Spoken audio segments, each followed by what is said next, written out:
Okie dokie, am I almost set up? I think I'm almost set up and ready to go. Howdy, howdy, howdy, howdy.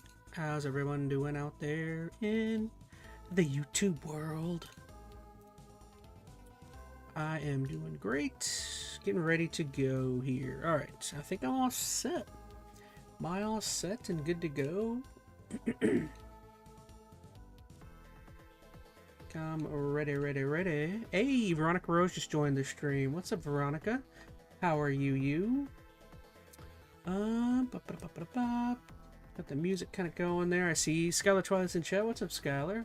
Thank you so much for joining. What are we, almost 8 minutes in already? I feel like I set up pretty quickly there.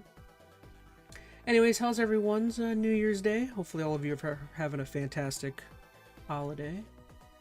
I know we did. We kind of chilled and ordered out some food, watched some Stranger Things, did some other stuff. Kind of an easy time for us.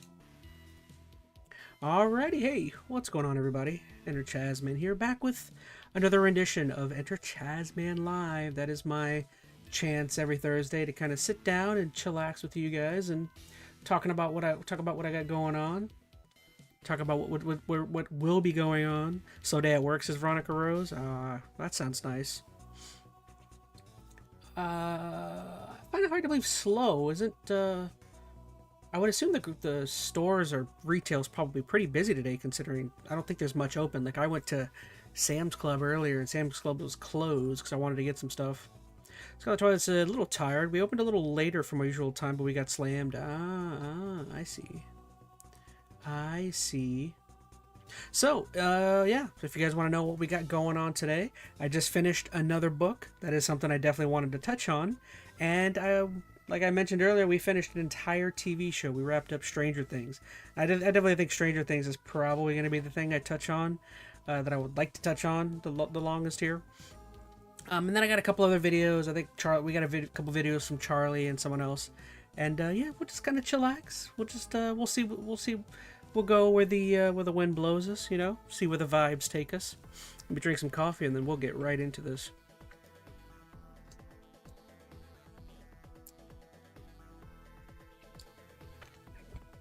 Yeah, I kind of was fishing around prior to hopping on for some stories, and honestly, I don't think there's much has happened the last like couple of weeks since I've even done the last ChazmaN Live.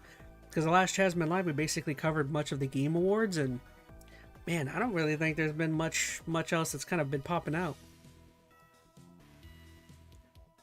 It honestly feels like kind of a slow period for drama and tea. Let's see, we usually open at 6 a.m., but today we opened at 9 a.m. Ah, well, that's nice. Ours is not as busy because peeps were hungover, says Veronica. Fair enough, fair enough. Alright, well, what do you say we go ahead and jump into our first story, or not story, first thing I want to talk about. And what do we got here?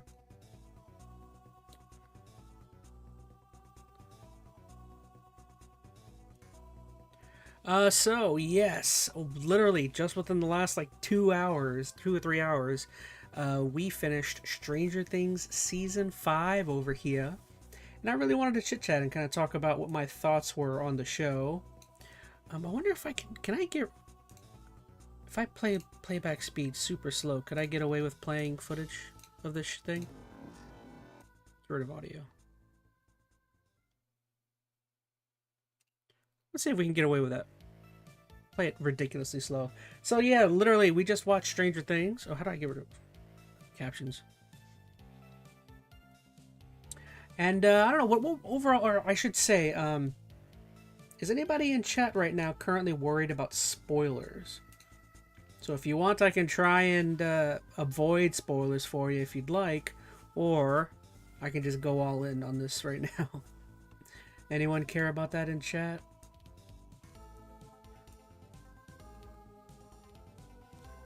Randomly stuck around in this TikTok stream because this guy was playing the drums, played from System of a Down, Linkin Park, Bad Omens, and other bands. Oh, that sounds neat. I tell you, I haven't dabbled too much in being over on TikTok. I kind of like, I upload my shorts and videos over there, and then I forget about them. I don't really like, I feel like I was big onto TikTok prior, and then I feel like they started to kind of go downhill a little bit, and then I fully switched over to mainly using Instagram, and now Instagram has been kind of ticking me off as of late, and I'm just like, maybe I don't like Instagram now.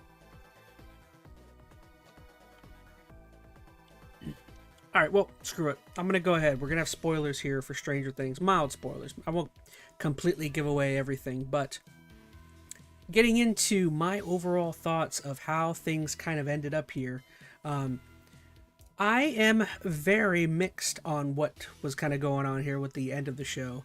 I, for one, am like, I don't know about anybody else, I'm very happy the show was kind of wrapped up and done.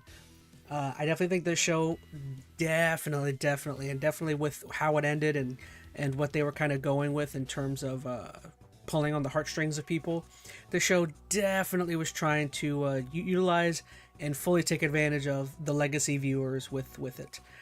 It tried to do a lot of the things that I typically hate with shows that have been around forever, where I'm not worried about spoilers about Stranger Things, said Skylar. Okay.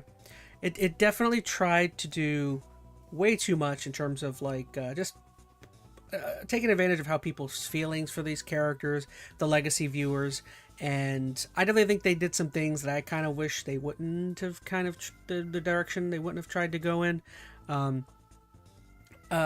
Mainly, okay, we're getting into spoilers. I'm just going to start spoiling some things that happened with this show.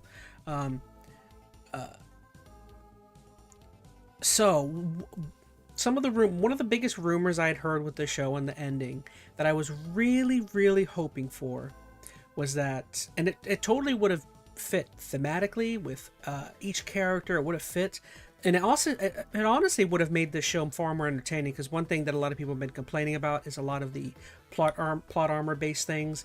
This season took next to no leaps. It killed absolutely nobody, and everything felt so small scale when the characters are walking around the Upside Down. There's almost no monsters in the Upside Down anymore. If you guys remember in the last season, I forgot the character's name, guy with the guitar. Eddie, that's right. Eddie gets attacked, and all of them get attacked by like people are getting attacked by demigorgons. People are getting attacked by bats. There's they even show in this season, there's like plants that look like they come from there's like plants that look like they attack people and stuff, and almost none of that is in this season. People are like casually just walking through the Upside Down and everything, and I don't know, it got very in my opinion, throughout most of the season, it got very stale. But what I'm getting at is what could have made all of this so much better is they got through the entire show and killed off next to nobody. They killed off the one character. The only character they killed off was a character that was a returning character from like season 3 or 2, who like nobody really, no offense, but nobody really cared about that character, and they brought her back for a couple episodes and then killed her off. And almost none of the legacy characters, people that people care about, died. And I'm not saying that people need to die, but like things like death make I don't know, they make things punch harder. They hit harder. It makes you feel more about care about more about what's happening with the characters. It's a reason why I love the show Welcome to Derry so much, is that show definitely wasn't afraid to kill people off at points. And so yeah, we kind of got through this show and like nothing really happened with any of the characters. And what I'm kind of getting at is like there was this theory that was getting spread around that the show was going to end as it began, and it kind of did. But I didn't necessarily like how it did it. What I was really hoping for is that this show was going to kill off a couple. This is probably asking too much. I've been thinking in my head about this all day.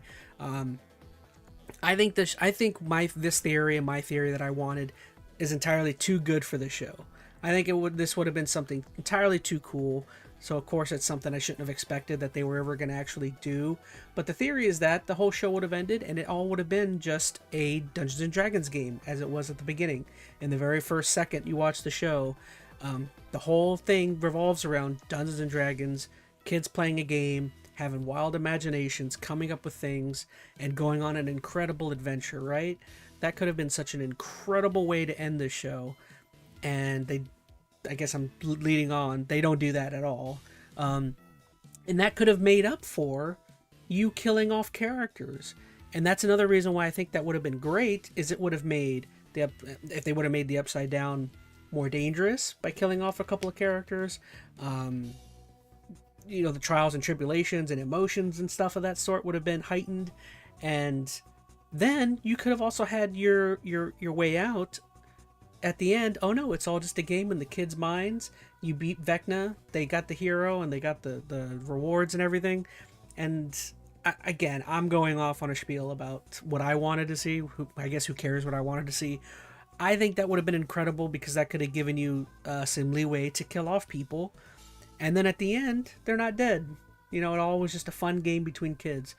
And as I was saying, in a way, they kind of do that, but they don't do that.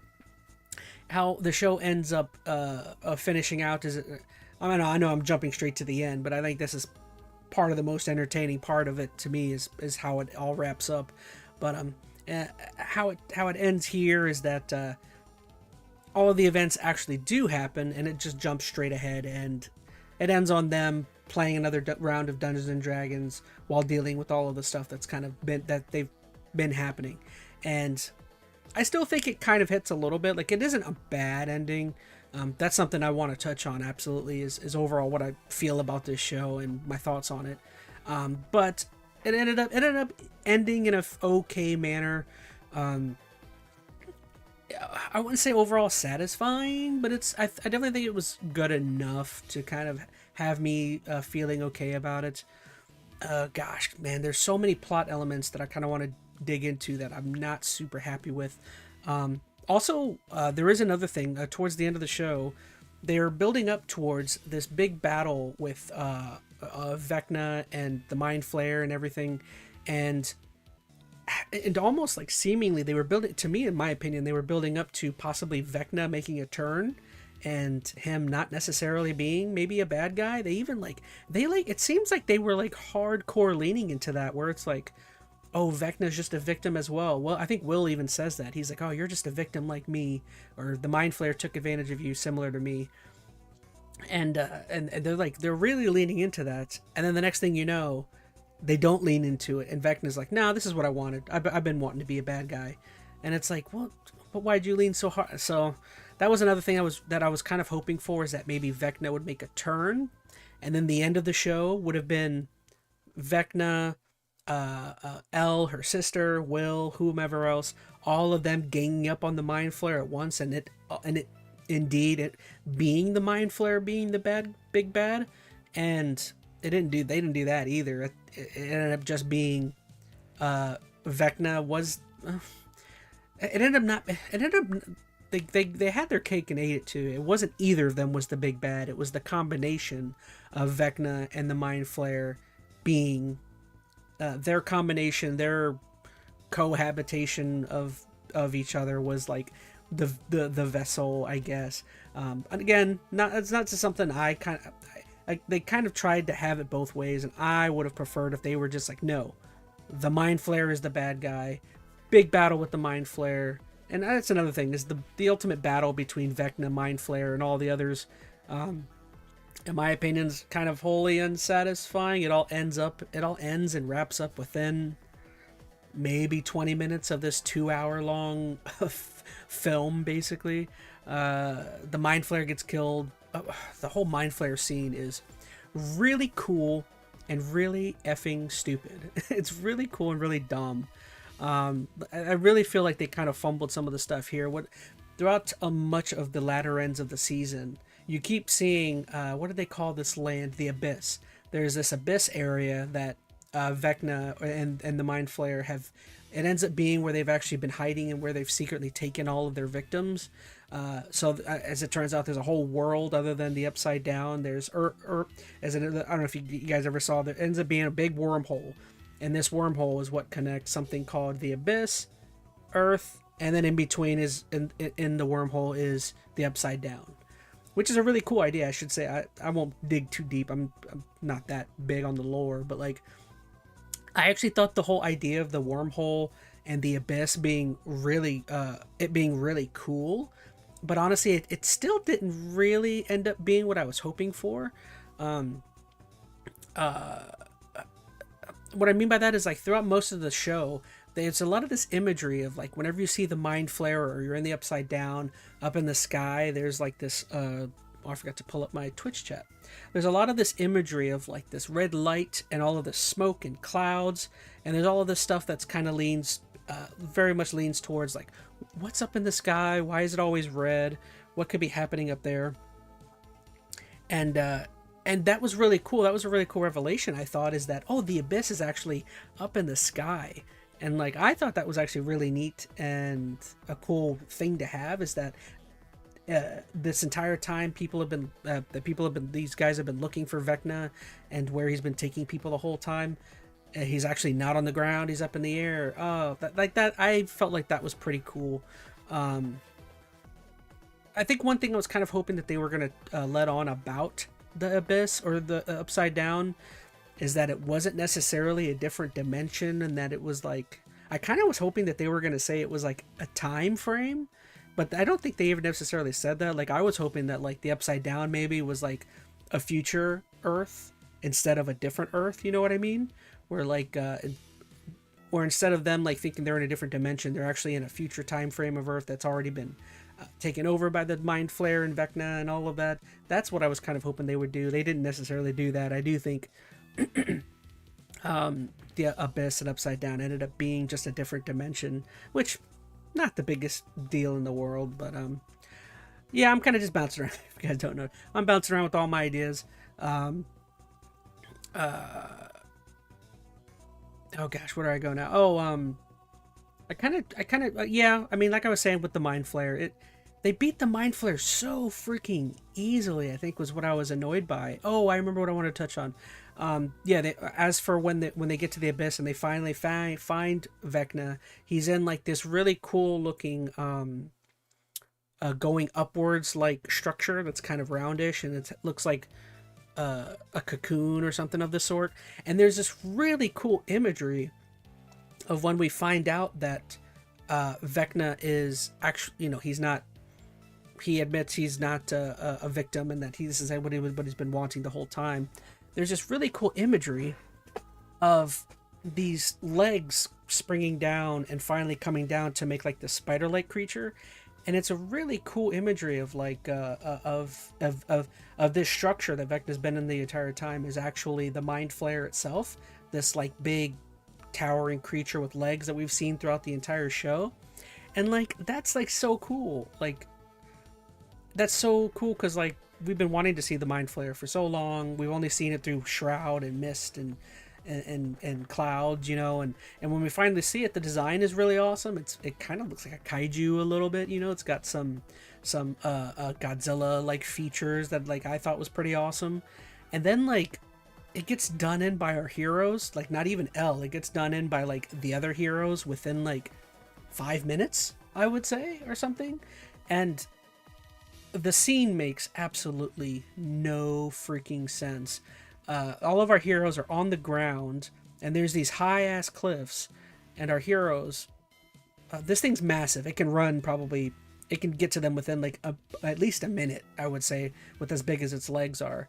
And like our heroes are what's the sister's name? I forgot the name of Mike's sister. Mike's sister ends up talking about how she's gonna distract the creature, have it run to her, and then the others can surround it and kill it from other directions. And like with this thing is big and can move, and somehow within like a minute they're able to get up on top of this massive mountain, these massive cliffs, and within like a minute, and it's like, how the frick did you guys get up there? I don't know. There's definitely some logical fallacies, I would say, that are kind of happening here. And the scene really isn't even that cool.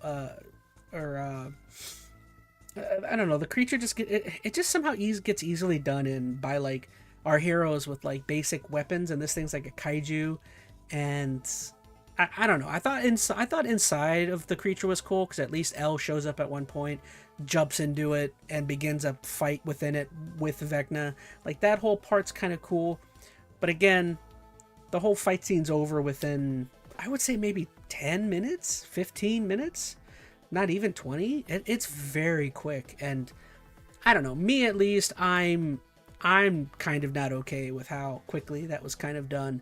I understand they had 2 hours within a movie. You could have used a little bit more time in that 2 hours, or you could have used more time within your 8 episodes throughout the season. I don't know. It was just a little anticlimactic for me. And then overall, just how things end is, throughout the entire or the last couple episodes, Elle and her sister, I don't remember her sister's name. Is it Khalil, something like that? I think it's Cal, actually. And they come up with a plan where they're talking about how, like, hey, this thing can't end if we're still alive. If we're still in normal world, the government's still going to come after us, make clones, and then this whole thing's going to repeat. It's all cyclical. This whole thing's never going to stop. And Elle ends up, like, immediately once they all, like, they win, they go through the portal again, and immediately they're accosted by the military and Linda Hamilton, whoever her character was. Somebody mentioned it. I remember seeing that, like, it would have been really cool if Linda Hamilton was somehow related to Brennan. They both were older people with, like, white hair, and they both work in the same branch of the military. Like, they should have been related. That should have been Brennan's sister or something. You know what I mean? And that's probably the most disappointing plot element in the entire ending, is that the whole military thing. We'll get into that, but, like, that's easily the most disappointing aspect of the entire show, I would say. But yeah, so everything gets resolved, or the military captures everybody basically as they come through the portal, and then there's this emotional scene where Elle somehow breaks away and is on the inside of the portal, stays there. There's a big bomb that goes off because they're trying to destroy the Upside Down, collapsing the abyss with Earth. And Elle happens to be over there, big sad. Oh, I'm gonna have to go away, to save all of you.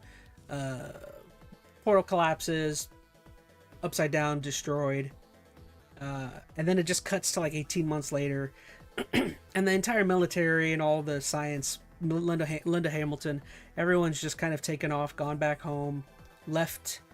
Oh gosh, what's it? Indiana, Hawkins. They've left Hawkins as is, and everything's just perfect. Everything's back to the way it was, and it's, to me, it's incredibly stupid, because to have expected that the military was just going to, like, leave, they were just going to stop and drop all of their experimentations, stop where they were at, just because Elle is removed out of the picture. Like, I 100% don't believe they wouldn't have continued on with what they were doing.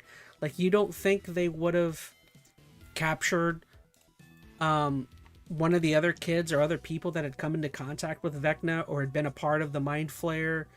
No, they would have still taken Will or Max or Holly or Derek, any of the other kids. I still think they would have taken them. Like, they still, like, you think the military just gave up what they were doing and was like, oh no, well, Elle's gone. To me, that's highly unbelievable. I still think they would have captured them or something, and I don't think that would have ended anything.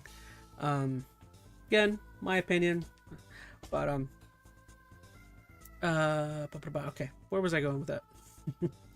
I feel like I'm kind of rambling on a little bit. One thing I guess one last, there's not really a heck of a whole lot I have to say. Like, before I go there,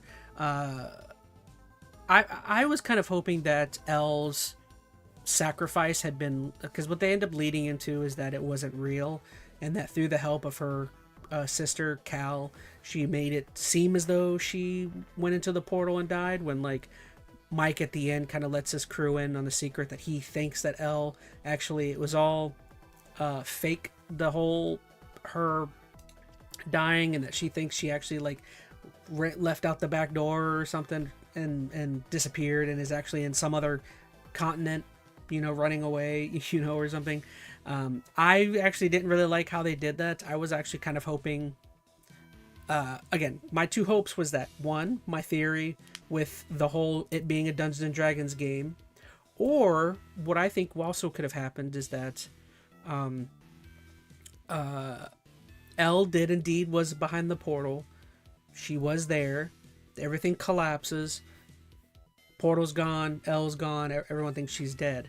What I was hoping for is that maybe another thing that could have happened is back at the Dungeons and Dragons game, when they were playing their game, maybe they're sad and they're reminiscing on Elle and her sacrifice and all of that stuff.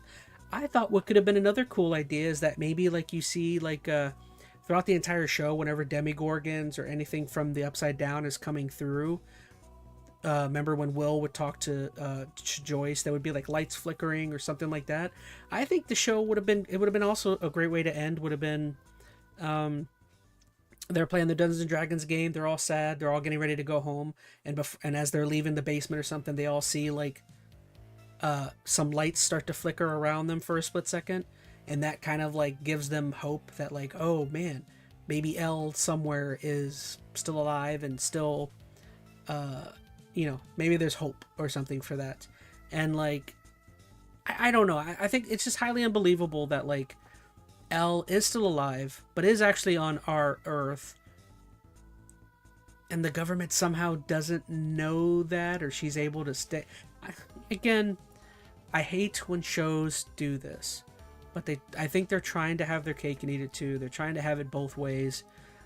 They wanted that kind of ending, but they also wanted to keep the show going.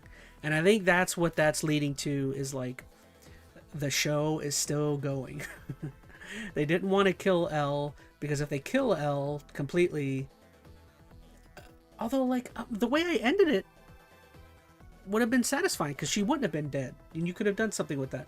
I just think the way they had it, her just like doing the Henry Cavill Superman of like just walking around to other countries and stuff, hiding, is just like, I don't know. I personally thought that was kind of dull, but who am I? I'm not a writer, I guess, for Stranger Things. But what was one thing I wanted to touch on? There was something. Oh, I guess kind of, you know what, I'll wrap up. How long have I been going? Probably about 20 minutes about this. I actually feel like I actually feel like my thoughts have been kept together pretty well, considering. They literally do an entire roundup of like each and every character. You kind of see how everyone's plots and everything, how it all everyone, literally everybody gets a resolution. Literally everybody gets a dialogue section of where they're at. Joyce and Hopper or he proposes, they're getting married. All of the older kids, Jonathan, all of them, they're all hanging out talking about how they're going to get back together every now and then. They did try and they tried to resolve absolutely everyone's plot as well as they could. Which, I don't know, there's some character, I'm sorry, Jonathan and I don't know the girl's name, the sister, they should have died a long time ago. I don't know if I necessarily agreed with some characters should have died. I'm kind of disappointed they didn't do like anything at all with that. Shoot, I even think Hopper should have died. I think Hopper should have died much earlier, because they had fake outs with Hopper. They tried to kill Hopper like 2 or 3 times throughout this entire show, and towards the latter end, one of them should have worked. I still think Hopper should have died with the bombs on his chest or whatever back in that mysterious room. I don't remember what my theory was, but I still think back at that room, the theory should have been, it should have been like an Android 16 in Dragon Ball Z. It should have been Vecna was indeed being held in that room by the government. Hopper breaks in, tricks Cell, and locks her out. Is gonna blow himself up with Vecna. He thinks or Goku with Cell. I guess a failed sacrifice. Hopper kills himself, blows himself up with Vecna, thinking he saved the world. And maybe there's a speck or something of Vecna that survives. And all it turns out is that Hopper fully releases Vecna out into the Upside Down.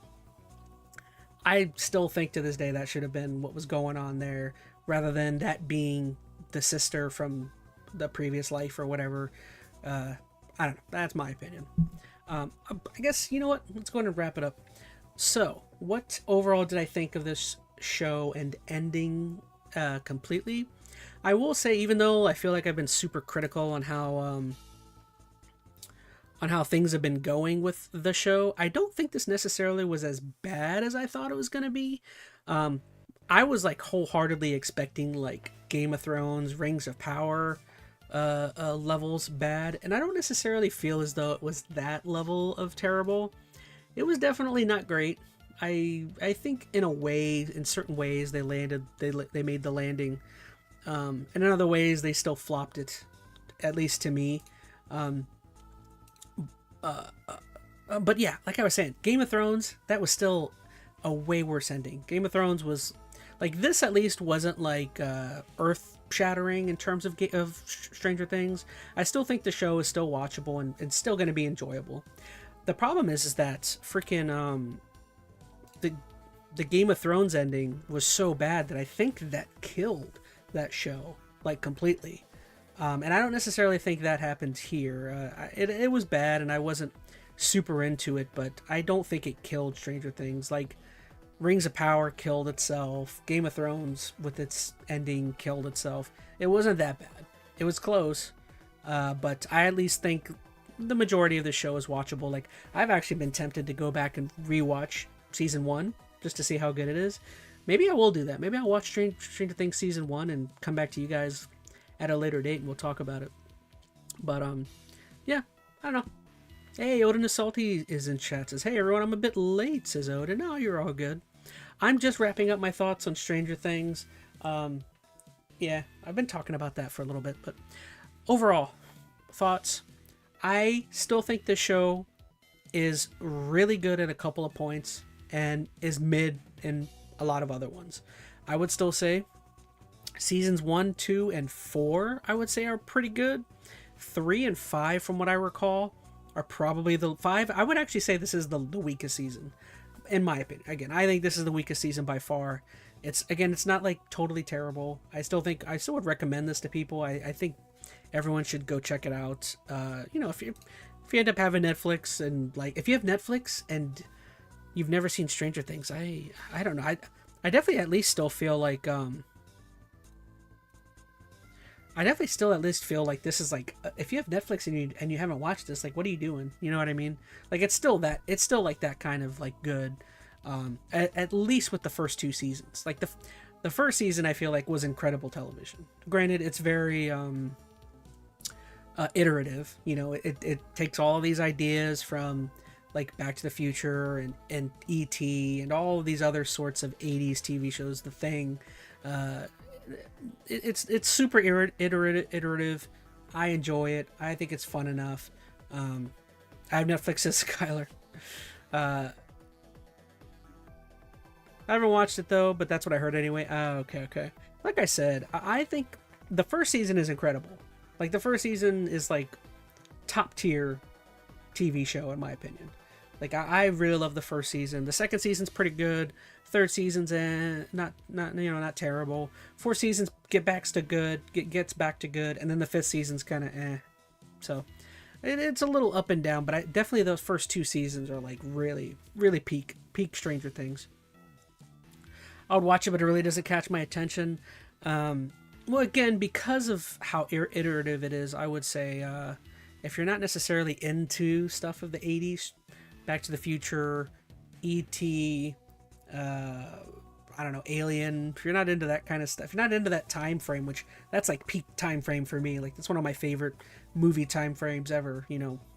But if you're not really into that, if you're not into the theme, then yeah, I can understand. If you're not into Dungeons and Dragons, I would say, yeah, you're probably not going to be sold on it, but I really enjoyed it. And gosh, I think that's everything I got to say about Stranger Things. We are officially done. We're done and we're through with Stranger Things. It's kind of crazy. As a legacy viewer, as someone who has watched this show since the very beginning, I'm not completely dissatisfied. I feel like I'm just happy that it's wrapped up. I'm happy that it's done. Don't have to. I can go cancel my Netflix membership now. I remember liking Stranger Things a lot at its release, but it's been so long I don't know how much I care now. Yeah, that is a part of the problem that I forgot to mention is like the time frame. The fact that this show stretched itself over such a long time period.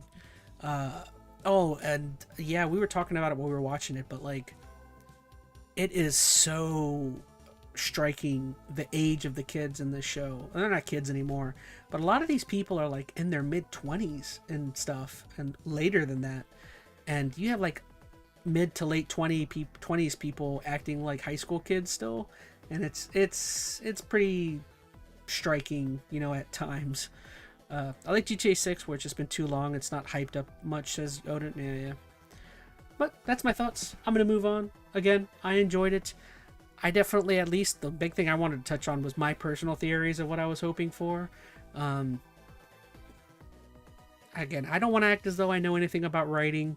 There's not I could not imagine there's a chance that they put much time into this writing.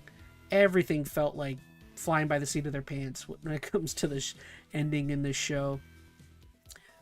Again, fight me, writers, I guess. Alright, so there's first topic. I am glad. I'm glad the show's over. Like, I don't know. I forgot to mention, it is also very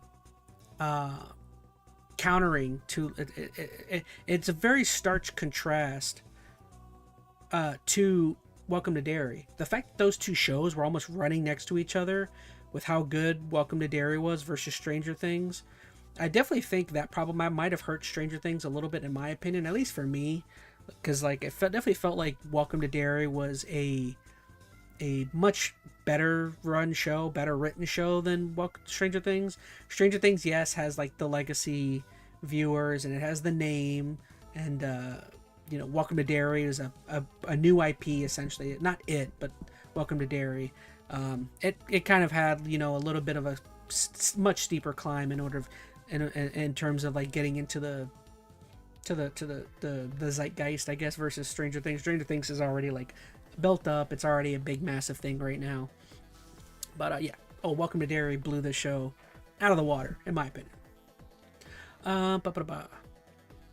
I've seen Welcome to Derry be quite popular compared to Stranger Things. Oh yeah, I much enjoyed Welcome to Derry versus this show. Stranger Things wasn't bad, but I don't know. I'm kind of good. Oh man. We're gonna get into the big thing that I actually really wanted to talk about right now. I'm gonna put my notes. Guess I'll have to block up chat. So this I'm not going to try and talk about as much, but I definitely want to talk about it. So I just finished reading a book. I know I've kind of chit-chatted with you guys about like literally every book I've been reading. But if you don't know, I've been on a very huge binge of reading Lord of the Rings books. And this now makes, 3 that I've kind of blasted through? Forgot to turn the audio down. But yeah, this now makes three books, I think, back to back I've read all in a row. I started off with The Hobbit, then jumped straight into Fellowship of the Ring. Now, I just read The Two Towers, and of course we'll be making our way to Return of the King. Probably sometime after, maybe tonight or tomorrow, I'll probably jump straight into that. Let me just make sure this isn't affecting my chat. No? Okay. Chat seems up to date. Okay, I have my notes. Alright, so just finished this, and I would say it's my thoughts on the Two Towers is this is not. I should say, if you guys don't know, the Two Towers in terms of the movies, the Peter Jackson movies, I would actually say it's my favorite out of the movies. I know a lot of people tend to like Fellowship or Return of the King more. I personally, I think the Two Towers is my favorite of the movies.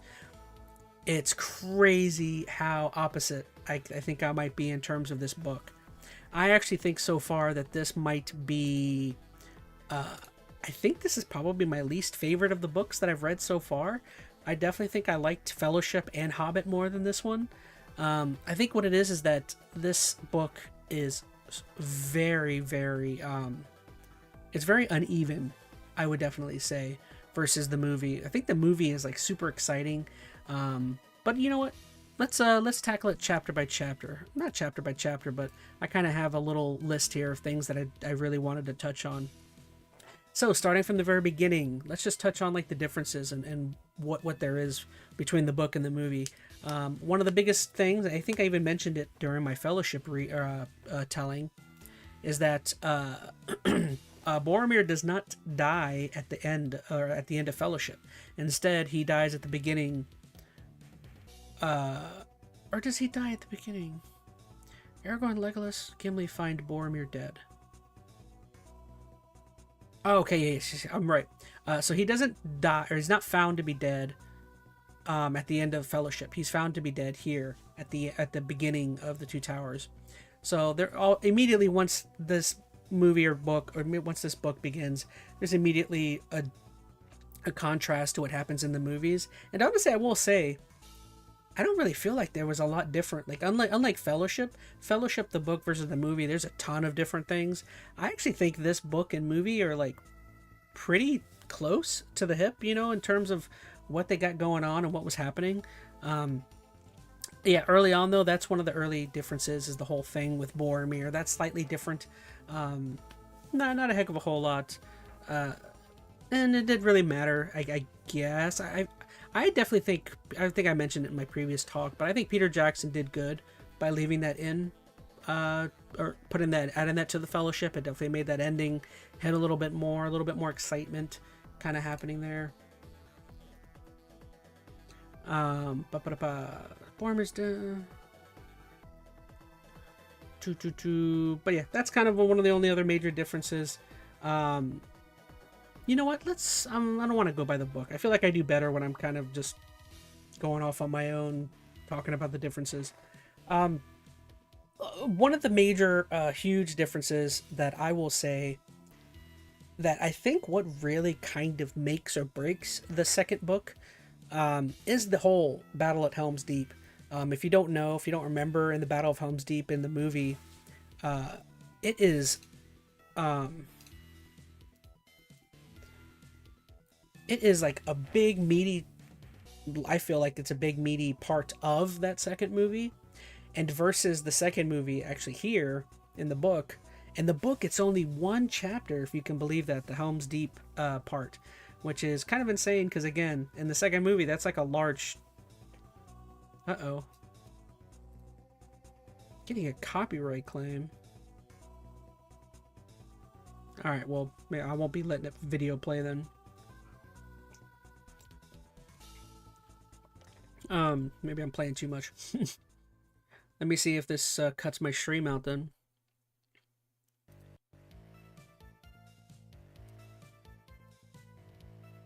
Alright, whatever. We'll just be doing images from here on out then. But yeah, like I was saying, the whole thing with Helm's Deep, it wraps up so quickly in the book. Versus the movie, it's like the most exciting part of the movie. And then once you get to the book, there's barely like any differences. I think one of the only differences is that oh man, I'm starting to forget characters' names. I gotta pull my notes up. What's the character? The writers of Rohan. Oh my gosh, I can't think of his name. Éomer. There you go. If you don't remember Éomer in the movie, it's early on. He's like banished from. Oh my gosh, I'm totally blanking on like. Oh, there's so many names. Where is it? Where Treebeard, White Rider. Oh, the Golden Hall, I guess, just where Theoden is. But yeah, essentially, Éomer is just banished. If you don't remember, he's banished by Wormtongue and Theoden. And instead of it being Éomer that Gandalf ends up going and getting and bringing to Helm's Deep to help save everybody, as it turns out, it ends up being like a totally different character. It ends up being, I think, is it Erkenbrand? I think. Oh, I don't know why I remember that name. I think it ends up being someone named Erkenbrand, who ends up being another king at some nearby kingdom that is also battling with the orcs during this time.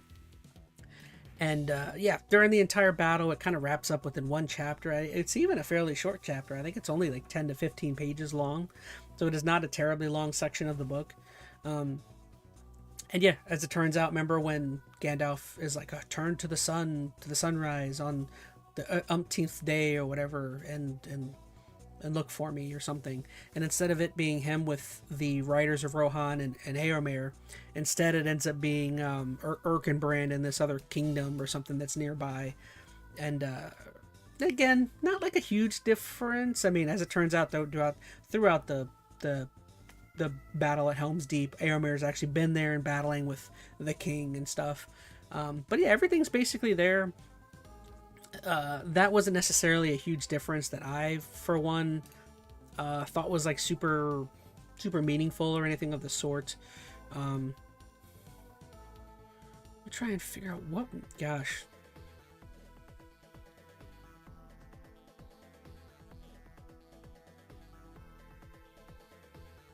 Okay, but yeah, another thing that they definitely brought over was there's a lot more conflict, I would say, or not conflict. There's a lot more dialogue with the hobbits, Merry and Pippin, when they're with the orcs and they're being carried away, and Aragorn and all of them are out searching for them. There's a lot more context with what's happening. I did notice with the hobbits and the orcs, and what I mean by that is that I feel like in the movies, the orcs are kind of played up to be kind of I don't know. They're kind of played up more cartoony in terms of how evil and dirty they are. And then I feel like in the books, maybe it's because maybe Peter did this for a reason, is to make them seem more evil or something, you know, to heighten the tension. But in the books, I feel like they're a little bit more communicative, the orcs, in terms of what they're doing. There's a lot more dialogue between some of them. I remember in particular when they're carrying the hobbits off, there's these orcs that are like intricately like talking about they're like intricately talking about what they could do with the hobbits and what Saruman is wanting from them. There's some of them that are like straight up like, I don't want to take it to Saruman, screw that guy.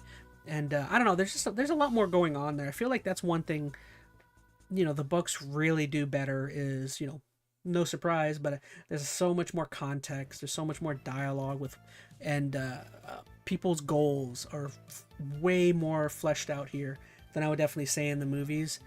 Granted, again, J.R.R. had like 400 pages to work with versus Peter, who may have had 2-3 hours worth of film reel. But yeah, that was something really cool. There's again that whole section with the hobbits, and as they're being carried away and as they're searching for them, there's a ton more kind of going on there, which I appreciated. There was one other major thing. I guess, you know, I don't need to bring up literally everything, but I feel like when it comes to the Ents, there's a lot more with the Ents here. I actually really appreciate it as well. Instead of like I think one thing I kind of liked, well, there was kind of a scene that I guess is technically missing from the book versus the movie, which is really cool, is the whole scene with Treebeard and like the whole council, I guess, kind of the Ents have amongst themselves. They kind of come to their own conclusion that they're going to go to war with Saruman, and they're like, screw Saruman. Versus there is that really cool scene in the movie where Merry, I think it's Merry does it. Oh no, it's Pippin. Pippin does it, where Pippin tells the Ent to go to this direction, and it just happens to be the direction where Isengard is, and like that whole scene happens where Treebeard stumbles upon Isengard, and he's like, oh, a wizard should know better, and all of that dialogue is still in. I think all the dialogue is still in the book, but there's just not that excitement of Treebeard calling all the Ents immediately forth to battle, just from seeing how much of the deforestation that Isengard and Saruman have done. Again, a way cooler scene, but it's smart. It makes the characters, I guess, smarter in the books because they actually have some mind of their own where they're actually like coming up with what they want to do versus kind of just acting on reaction, I should say. Yeah, that was one thing I did want to touch on. There is White Rider. I don't need to.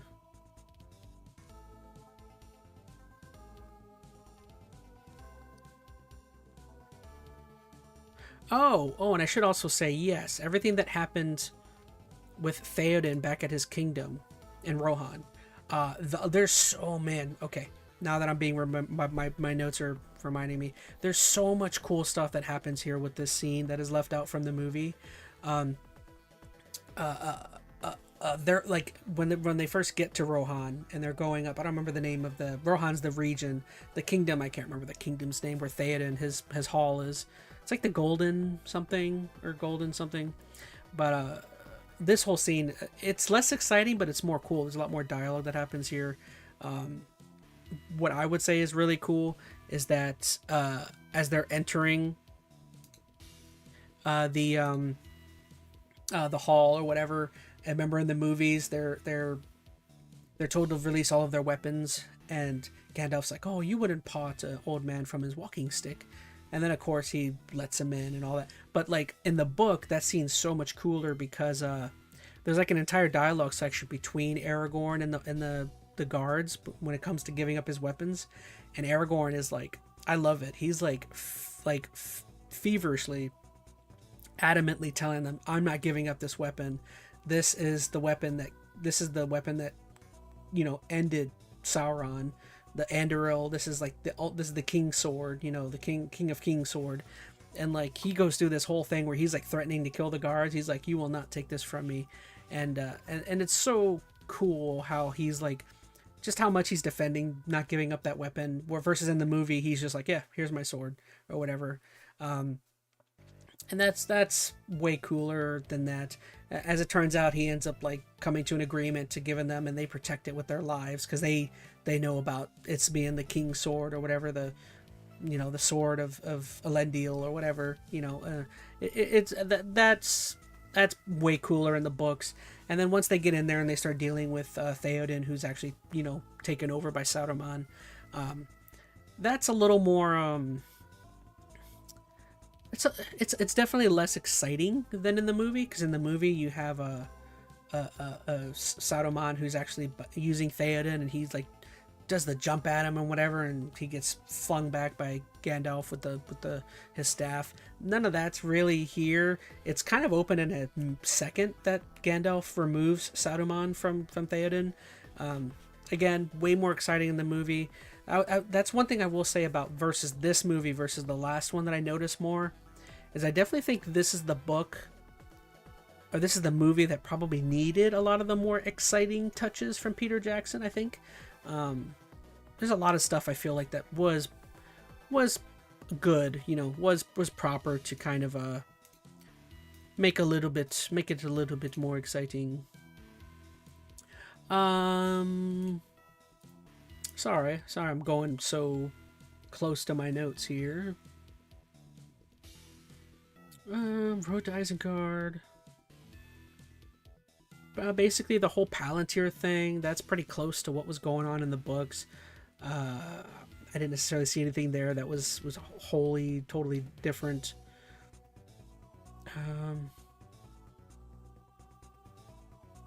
Flotsam and Jetsam. That was the chapter where they were kind of explaining everything. That wasn't all that different. Voice of Saruman.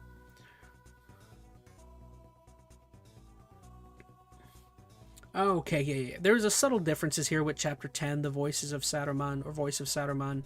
I think what was mainly different here is this is our heroes as they're approaching Isengard, how they're dealing with you know, the Saruman in the movie, it's kind of open. It's over pretty quickly where they do their conversation. They do their conversation and I guess kind of negotiating with Saruman from the outside of Isengard, the tower, versus in the book. I think a couple of them just go into the tower and do their conversation with him instead of that, and it's a lot more interesting. You can actually see like in some ways, Saruman is like almost tempting them a little bit with some of his, because remember I think his voice is like his biggest power from what I understand from what Gandalf says, and yeah, there's a little bit of setup there about Saruman perhaps trying to trick some of them. I think he mainly tries to go after Theoden, if I recall, maybe possibly because he already has had Theoden within his grasp recently. Maybe he thinks Theoden is an easier target than the rest of them. But that's there. It's a subtle difference, but it's mainly cool just because I feel like Saruman gives up a little bit more on like what's in his future, what he's been doing, what he wants to do with these guys, and I don't know. It's definitely a little bit more interesting, I would definitely say. The Palantir. That one's basically set up the.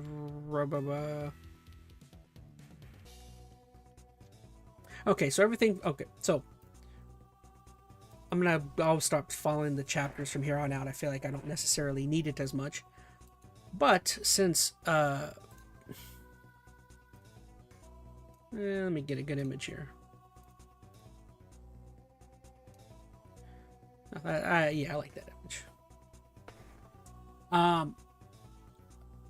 This is where we start getting into, in my opinion, this book is very kind of up and down. I would say the first maybe third of the book is super exciting, and then there's like a whole section, like, and I would say that whole section, not the whole section, but I would say the beginning has got a lot going on, middle is a little bit and then once you get to the third section, it kind of ramps up a little bit.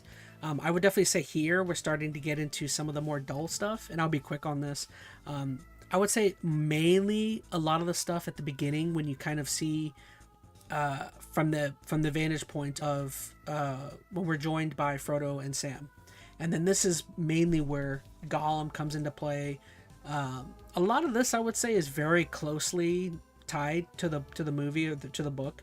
The movie and the book are very, hand in hand. I would say there wasn't a lot of differences that I can remember or recall. Again, there's a little bit more context with the marshes and everything. I think Gollum's a little bit more communicative with what's happening in the marshes and what the things are. So there's that.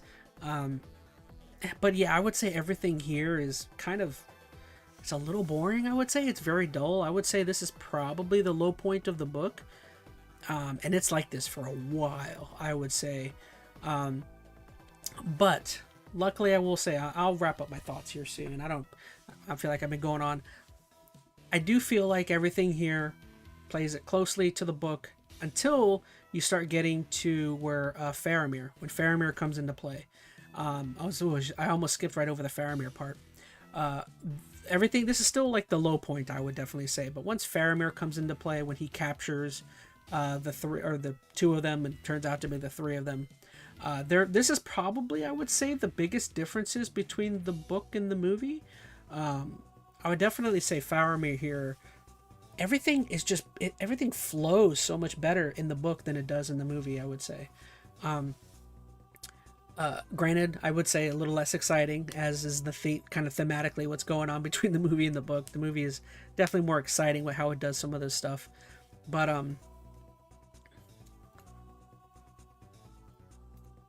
yeah, what's another cool? Minas Morgul. Oh, that's cool. That's a neat image. How it's so much different here is that everything's resolved like that versus how it is in the movie. Essentially, they end up kind of just telling in this cave. If you recall, there's a cave where they're all like chilling in. This whole thing, they kind of just tell Faramir that they have the ring, versus like him finding out through Gollum. But they kind of just tell him that they let Faramir in on everything. Faramir lets them in that Boromir has been found dead, and all of the dialogue just flows so much better here, I would definitely say. and I don't know, it works a lot better. Even the scene where they go down and Faramir's threatening that he's going to kill Gollum from stealing from their precious fountain or whatever and taking the royal fish or whatever it is. Yeah, everything there is it's all again, everything's just wrapped up so much better. I would say one thing that definitely comes off as better is, if you remember from the movie, the way Frodo goes about calling Gollum over, it almost does kind of feel as though he's like tricking Gollum in a way. And granted, that whole part of in the movie is there so that uh, Gollum does have a reason to, be kind of a jerk to Frodo. Versus in the book, I remember telling somebody that, like, in the book, Frodo, when he goes up to him and he's like, Gollum, come, Smeagol, come. He doesn't say why. He doesn't tell Gollum anything. He's just like, come to master, come to good Smeagol.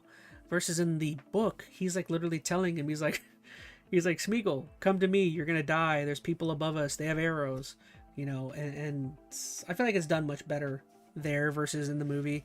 And the movie definitely makes you feel as though Frodo like does kind of betray him a little bit.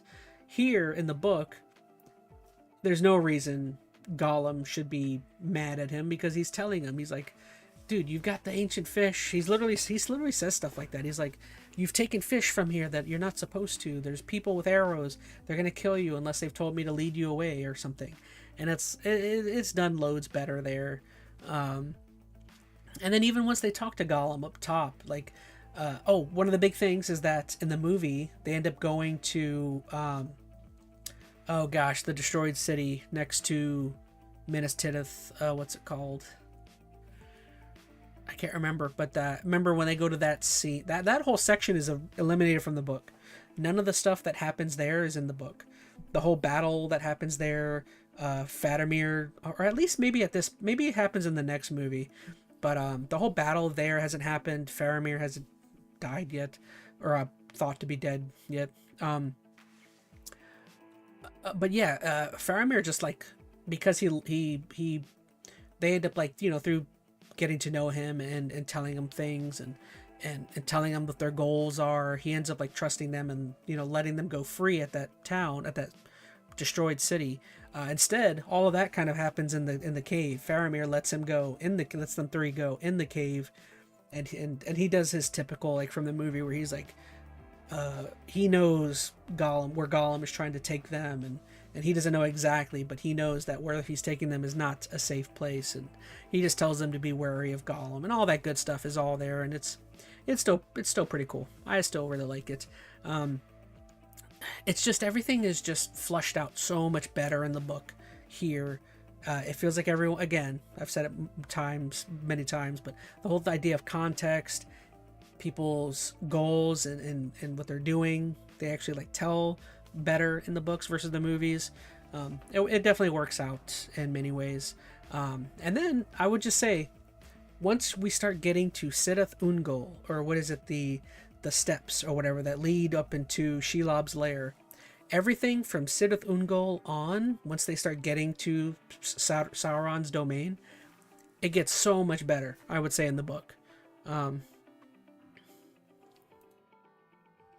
But yeah, it's kind of disappointing, because again, everything, I think the chapter is called Sidith Ungol, isn't it? Let me look at my notes. What would be the third to last chapter? That would be Shelob's Lair, Sidith Ungol. Yeah. Or Journey to the Crossroads. I would definitely say from chapter 8 on, that's the Stairs of Sidith Ungol. Everything from there on is like so much better. It's so much more entertaining. Yeah, everything that has to deal with Shelob's Lair is cool. I actually think it's more... things definitely are different in the book versus the movie.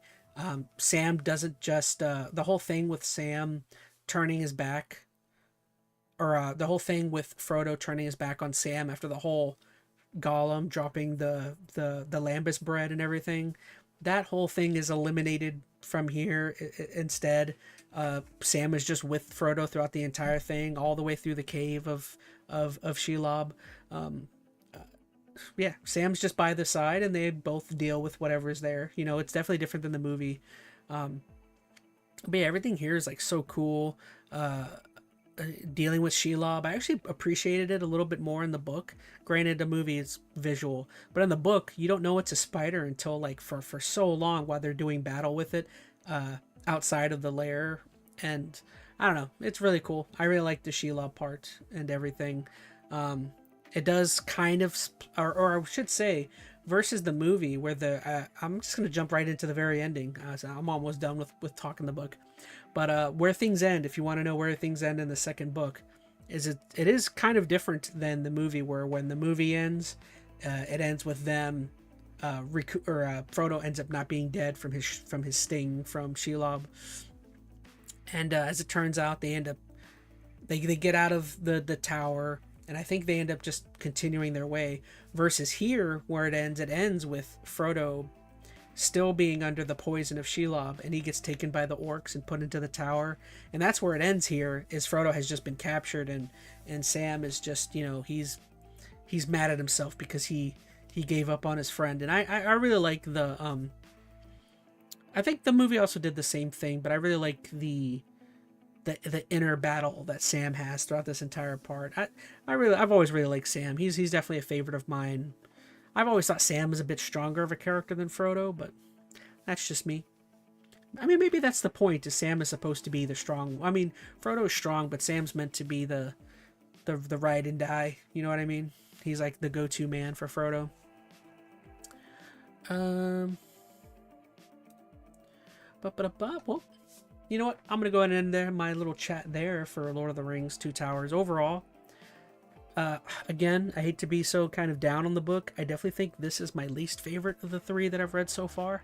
We'll see. I mean, I still got Return of the King, but this one just starts off really good. It ends off really good, but there's just such a large. I would actually say there's a large section in the middle that I feel like is kind of not so great. A lot of the opening stuff, like, because again, I think this one is split technically between two books.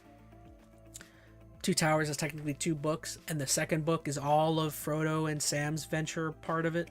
And there's a large section of that I'm just like, it's, don't get me wrong, I love the book, but like, I'm trying to be as honest about how exciting or not exciting as some of it is. But yeah, that's it. I'll let you guys know. I'll probably be starting Return of the King in the next, if not tonight, probably tomorrow night or something. Maybe sometime during the weekend I'll start it. I'm excited. I've never read Return of the King, so this will be my wrap up of all the Tolkien books. Once I get through Return of the King, all that I have not read is the Silmarillion, which I'll try and get to that eventually at some point. Very insightful, says Skylar. I appreciate it. I feel like I did a better job talking about Stranger Things than I did. I think I did. I don't do good with. I feel like I do better when I'm kind of left to my own brain to kind of talk about things versus going through notes. I notice that whenever I have notes for myself, I don't know. I lose track of what's going on. Once again, if you guys have any topics or anything of the sort, as normal, feel free to throw them in the chat or throw them in the Discord, and I'll go through. Okay, so if you guys want, those are the two main topics, the two main things I had really to talk about. The rest of this will just be watching some videos and kind of chilling. There's a couple videos that I think I've seen get posted up, and I kind of want to check these out. So let me go ahead and get rid of the music. And there's a couple videos by Moist Critical I really want to check out. So we'll start with our boy Moisty here. So he's got this video called "If This Is True, We're Cooked," and I actually don't know anything about this. Not sure if I have many topics, says Odin. Oh, you're all good. I'm just gonna chill and watch videos now. There is something happening with Nvidia right now. I'm guessing is that maybe the prices of graphics cards are probably gonna shoot up this year, and people are freaking out. But I saw a couple videos of this topic, so we'll go ahead and jump right into this. All right, so here's Moisty. Let's see what Moisty's got to say. I thought not a story the AI bros would tell you. The Epstein files, said Skylar. I hope you're bending over because I've tried to stay away from one politics. way or the other. A recent report indicates that Even though NVIDIA I is do going love to be that subject. pushing the prices of RTX 5090 up to 5K. This is still an unconfirmed rumor from an insider source in Hold on. What did he say? States that NVIDIA is going to be pushing the prices of RTX 5090 up to 5K. This is still an unconfirmed rumor from an insider source in South Korea, from what I can understand. That's kind of like, boots on the ground that's talking about it right now, which is where this headline is stemming from. Odin Salty in chat says, "Oh yeah, PC gamers are so cooked right now. Pretty unfortunate since I was planning to be a PC gamer around this year." And I hate to say it, but not to pat myself on the back, but that's why I've always said, if there's some tech, or if there's any tech that you ever want, it generally is a good idea to get in early, or as early as you can, because you never know. Prices of graphics cards can jump up, parts can become scarce. Um, if there's something you want, generally I would say the early. It's generally, and when it comes to tech, it's generally not a great idea to wait. Um, well, I guess I shouldn't say that. Like I do think in certain cases it is a good thing to wait, especially like if you're unsure about the product. But I would say for the most part, if it is a product that is proven, that has a history of doing well, generally it's not in your best interest to wait just because you don't know where the market can go. 5K, bro. But yeah, if you're like an Xbox Series X would have been something great to wait on, because you know what I mean. But that's based on like knowing how Xbox is gonna go. I mean, obviously now looking back on my Xbox, I'm like, dang, I bought this thing and they got like no games for it. Previous price was 2K. This is over double. Whoa, the previous price of those was 2,000. Why is this thing all down here? Ask about this video. Stop asking me that. Wow, 2 to 5K. That's isn't that over 100%? Is that like 150% markup? Unless I can't do percentage. That's an awfully hard bargain there. 5,000 clams for GPU here. Not exactly an easy sell to most people, I would imagine. Most sensible, sane human beings on the planet would be pretty upset about that. Now, again, this isn't fully confirmed, but what we do know is that, well, prices are probably going to be going up, which isn't all that surprising. I think most people were able to predict this. Don't need to be Baba Vanga to have that kind of. If PC stuff keeps getting way more expensive, then fine. I'll just get all my consoles set up and play everything I got until they bring it down. Yeah. Problem is that I just don't think the market is gonna go down. People have been saying that for a while about these markets. Oh, the housing market's gonna crash. Video game market's gonna crash. People have been saying, like, I'm telling you, man, people have been saying that for 5 to 10 years now, that all these markets are gonna crash, and the markets never crash. So, I don't know. I don't want to act as though I know better, but everyone grab their retro consoles who might be here for a while. Dude, I got like almost 2,000 games behind me. If anything crashes, I'm good. I've got plenty of entertainment for the rest of time.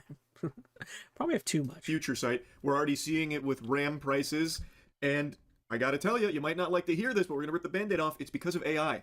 Everything that was once good in your life, or everything that was reasonably priced in the tech sector, is getting significantly worse and significantly more expensive because of AI.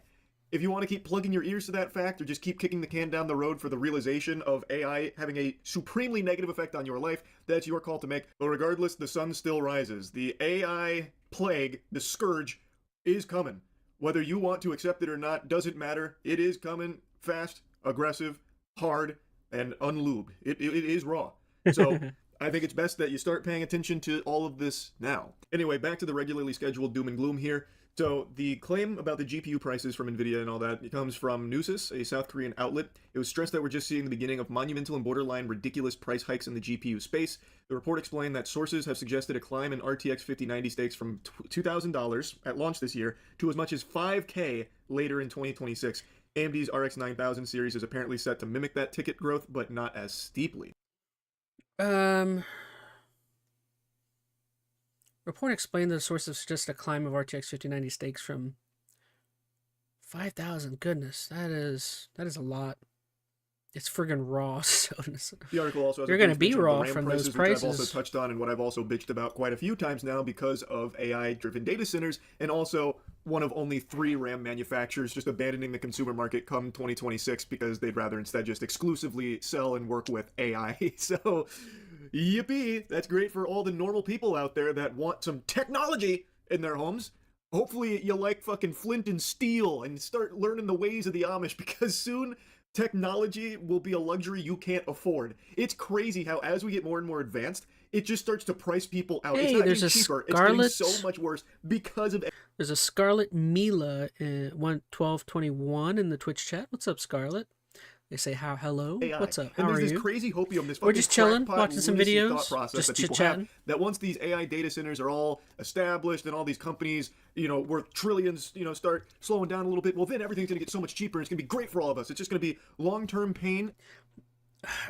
Charlie is so great here. How are you doing, says Mila? I'm doing great. How are you?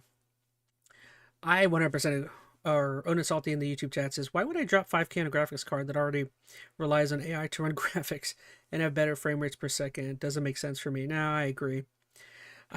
I just think, like, again, based on my adult life and how I've seen these markets and how I've seen everything go, I would definitely say if you're expecting things to drop or if you're expecting prices to get better, Scarlet Mila says, I'm now following you. Hey, thank you so much, Scarlet. Appreciate you over there. We're also streaming on YouTube. We're mainly streaming on YouTube, and also we have a Discord, if that was something you'd be interested in. If you wanted to be a part of our little community we got over here. I just saying, based on my experience, I would say don't. I think it's to hope for the markets and for the prices to drop. I would say it's not realistic to expect that, though. That's my only thing. I think it's fine for you to hope for that. Do not expect it, because I would definitely say the chances of it are not great. Or, sorry, short-term pain for the long-term gain. Because you have to think about it. If your expectation is that something like Scarlet Mean says, yeah, sure, this is my Discord. Ah, I see. Well, why don't I'll just send you the link, Scarlet, and you can. How do I find?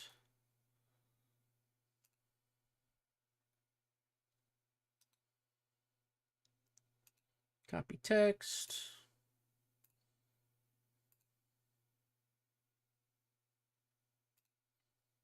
Oh shit! I don't remember. How do I find? I'm so bad at this stuff. All right, here we go. Yeah, I don't know if that's easiest for you, but there's a link to our Discord.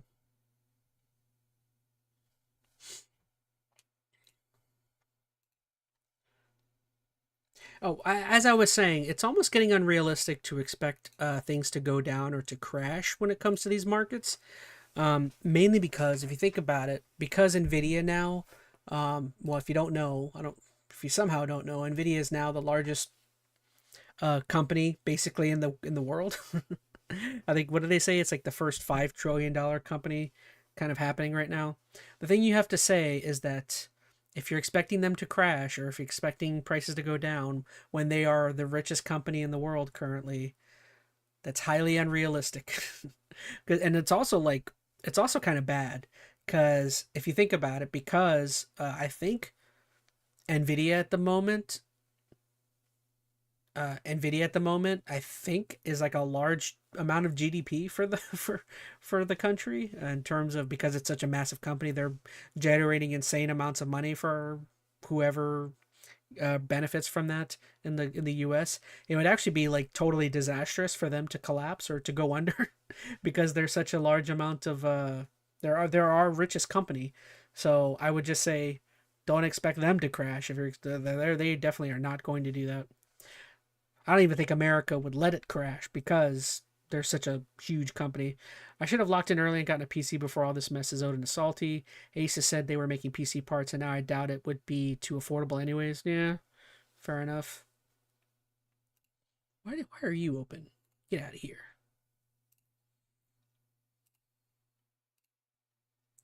Do-do-do-do-do-do-do-do.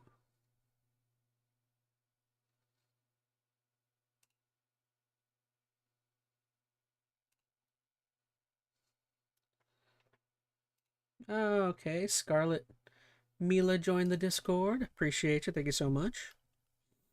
We have some good times over here.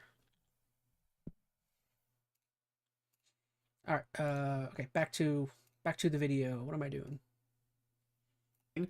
You know, because that always works. You know, trickle down has a great history. That is a fucking flawless. That's 100% win rate when it comes to trickle down. And not only that, we all know corporations love to lower their prices. So once they're set up and once they've made oodles unfathomable amounts of money, they'll definitely start lowering the prices for every average Joe Schmo out there. That happens all the time. They love lowering prices. We see it often because they are for the people. So it's clearly just a matter of time before everything's really affordable again in the tech sector. We just gotta wait for them to reach the golden age, and then it's all smooth sailing. We're in good shape. And until then, well, why don't you just go ahead and start renting computers? Yes, a subscription-based economy. Just start renting your PCs because you don't need to own anything. Companies don't want you to own anything. You will own nothing and you will be happy. You can have the imagination of ownership with their little permission slip. You can license it for a certain amount of time, and that's all you need. You don't need any pesky ownership. That is a great point that Charlie is making, is that it's something really sad to think about, but it could be they're trying to price out people from being able to really afford PCs. That would be because if the prices of RAM and GPUs or graphics card, GPU, yeah, graphics cards are way up. I mean, who's to say other parts don't go way up? I mean, our motherboards and hard drives going to get expensive too? At what price do people begin to get priced out of ever being able to build a PC? I mean, he's totally right. Like, it could go the way of everything else, where like the only way to buy one is to throw one down on a payment plan, or to open up a new credit card just for Nvidia or something. That's kind of I don't want to say it's a scary thought. I mean, everything is like that now, but yeah, give it 5 more years, and maybe the only way you can afford a PC is to put one down on why can't I think of the word? Is to get a monthly payment on one. You know what I mean?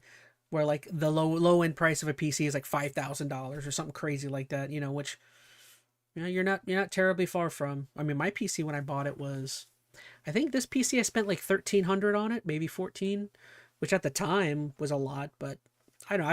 I've loved this PC quite a bit. How long have I been streaming? Says Scarlet Mila. Probably like 2 years, I'd say at this point.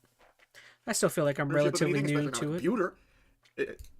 This could be an attempt by Nvidia to push gamers into their GeForce Now cloud gaming service instead of owning their own PC. Oh yeah, I mean,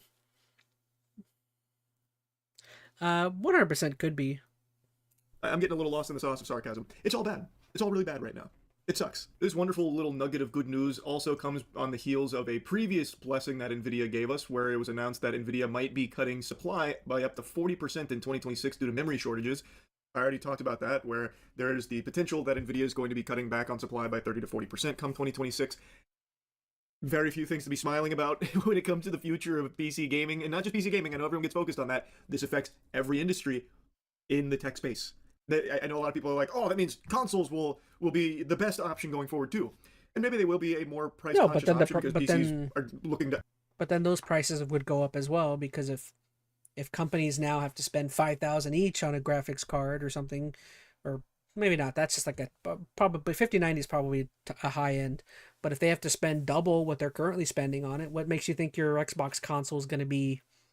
They're going to stay at 500. Then they're going to shoot up to 1,000 for a PS5 or an Xbox. I don't know. Scarlet Mila says, can I send you a request on Discord? Sure.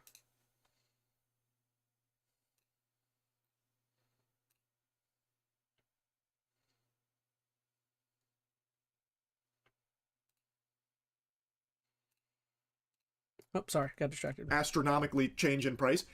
But those are also going to be... Xbox already raised their prices like 3 times in 2025. Well, yeah. And that's for them. They're getting ready for market markups. I think those is also going to be all cattywampus as well. It's just a matter of time. We don't know what that's going to look like, but it's going to happen. They use components that are exploding in price. So it's everything that's going to be affected, and it's not just gaming. It is literally everything in the tech space that uses these components, and guess what? That's pretty much everything in the tech space. Now, to revisit the article briefly about the GPU price soaring, both companies are reportedly planning to continue raising GPU prices every month going forward. It's highly likely that the price increases will extend across their entire product lineup, encompassing not only consumer GPUs, but also GPUs for AI data centers and servers. The average proportion of memory in the overall GPU manufacturing cost has recently exceeded 80%. This comes from... Odin Salty says, they also raised the original Switch 1's price to encourage purchases for the Nintendo Switch 2. Goodness. The insider that's making these claims. Again, none of it's fully confirmed or anything, but it also wouldn't even fucking surprise me. 2K to 5K is an incredible leap, but it's also just not that unrealistic anymore, actually. Like, take, for example, something even simpler, like a Game Pass. They literally doubled the price of that product. Companies aren't really afraid to absolutely blow up their price because people still pay it. So they just say, fucking cowabunga and let it rip. So I do think 2 to 5K, while being astronomical, isn't something that's off the table. Now again, it's not confirmed. Maybe it won't be up to 5K. Price will increase, no doubt, but maybe it won't go up to that crazy level. Maybe it doesn't. But even still, it probably will be a sizable price increase that is just something to not look forward to. And it's really like, I'm not seeing any like good news coming in the future with all of this shit. Like, it feels like it's only going to continue to spiral more and more out of control for just your average consumer. It just super sucks. And even the most adamant of deniers will eventually have that come to Jesus moment of, wow, I can't afford things now because of AI. This is having a detrimental impact on my life. It's going to happen at some point, but until then, I guess they'll just continue to AI generate trash Reddit tier fucking Keanu Reeves Deadpool videos out the wazoo till the cows come home, and then eventually they can't afford the computer to do that anymore. Yeah, terrible stuff. Anyway, just wanted to yap about this a bit. That's it. See ya. Well, interesting, because that was such a big story. I actually saw someone else talk about this. Same thing. Check out what they have to say. I think this is, what is this guy's name? Oh, Spawn Wave. That's right. I'll be honest, no offense, Spawn Wave. I've never really watched many of your videos. I see you all the time on my feed. Let's see what Spawn Wave's got to say. I think he's talking about the exact same thing. Right now, we have a new report that's making the rounds. I'll admit, I had to double take looking at it with the price jump that they were floating there, but looking around more and more as to what's happening, especially when it comes to the global... Odin Salty in chat says, can we please go back to the days of Will Smith's spaghetti AI when it was stupid and being laughed at? Now, those days are long DRAM gone at this point. And the push that seems to be accelerating on the AI side, especially with some of these companies and the amount of money that's getting thrown around, it's actually not that hard to believe, though. It's not out of the realm of possibility. And I wanted to bring this up just especially for anyone out there who is thinking about upgrading or even buying a GPU. This might be the time to do it, because this might actually be the lowest we see prices for quite some time. But I'm going to go over all that with you guys here today. So if you enjoyed the video, hit the like button, subscribe if you're new. So let's take a look over here.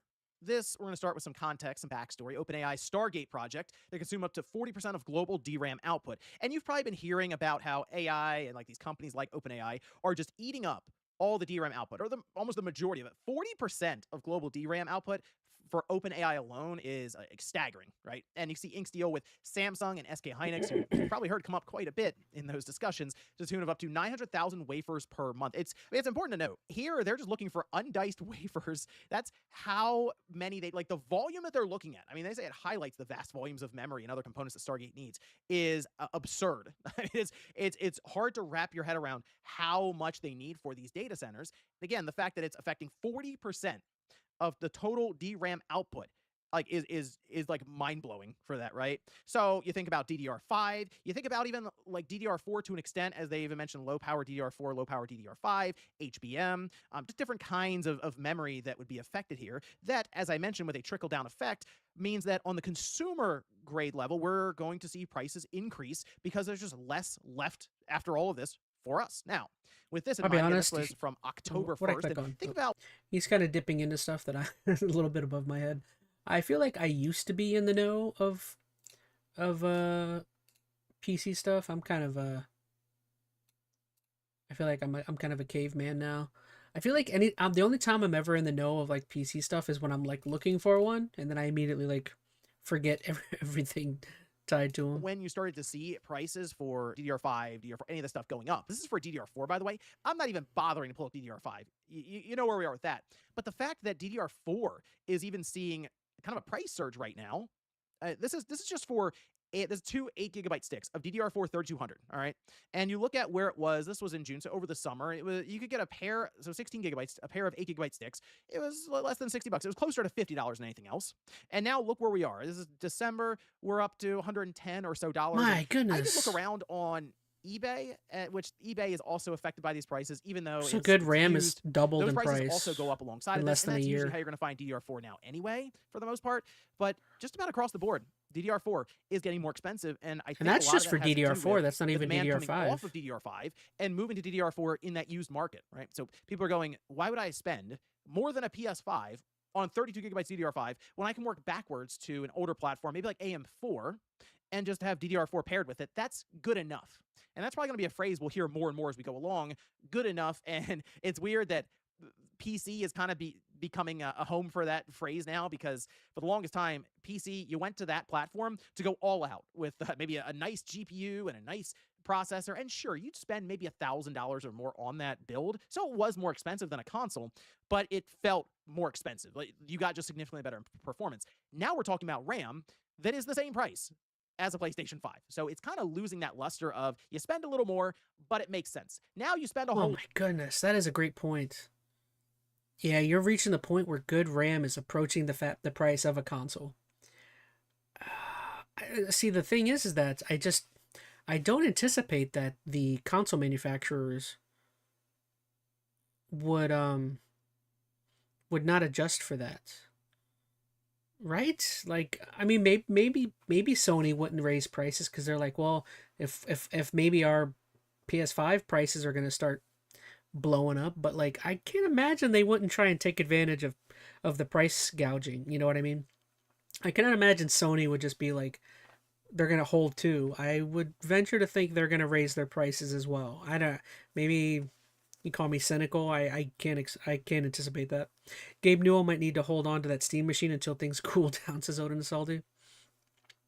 Again, I hate to be cynical, but I can't envision that the Sony and the Xboxes, they're just going to keep their prices there when, you know, the prices of everything else goes up. I mean, you are right. I mean, Odin Salty in chat said that Xbox is already beginning to increase their prices. It really doesn't make much sense just because prices have been going up. This Project Stargate is an interesting one, all right, because this is for OpenAI, and it's just now really starting up. So over the last year and a half, it's kind of been in this planning phase, and also them kind of going around the political planning phase, just trying to grease some palms and, you know, whatever they can do to be able to essentially pull together about $500 billion. That's the amount of money that's being invested into this project, and it's planned to run through 2029 with that investment. So yeah, that's kind of the next 3 to 4 years is what we're looking at right now.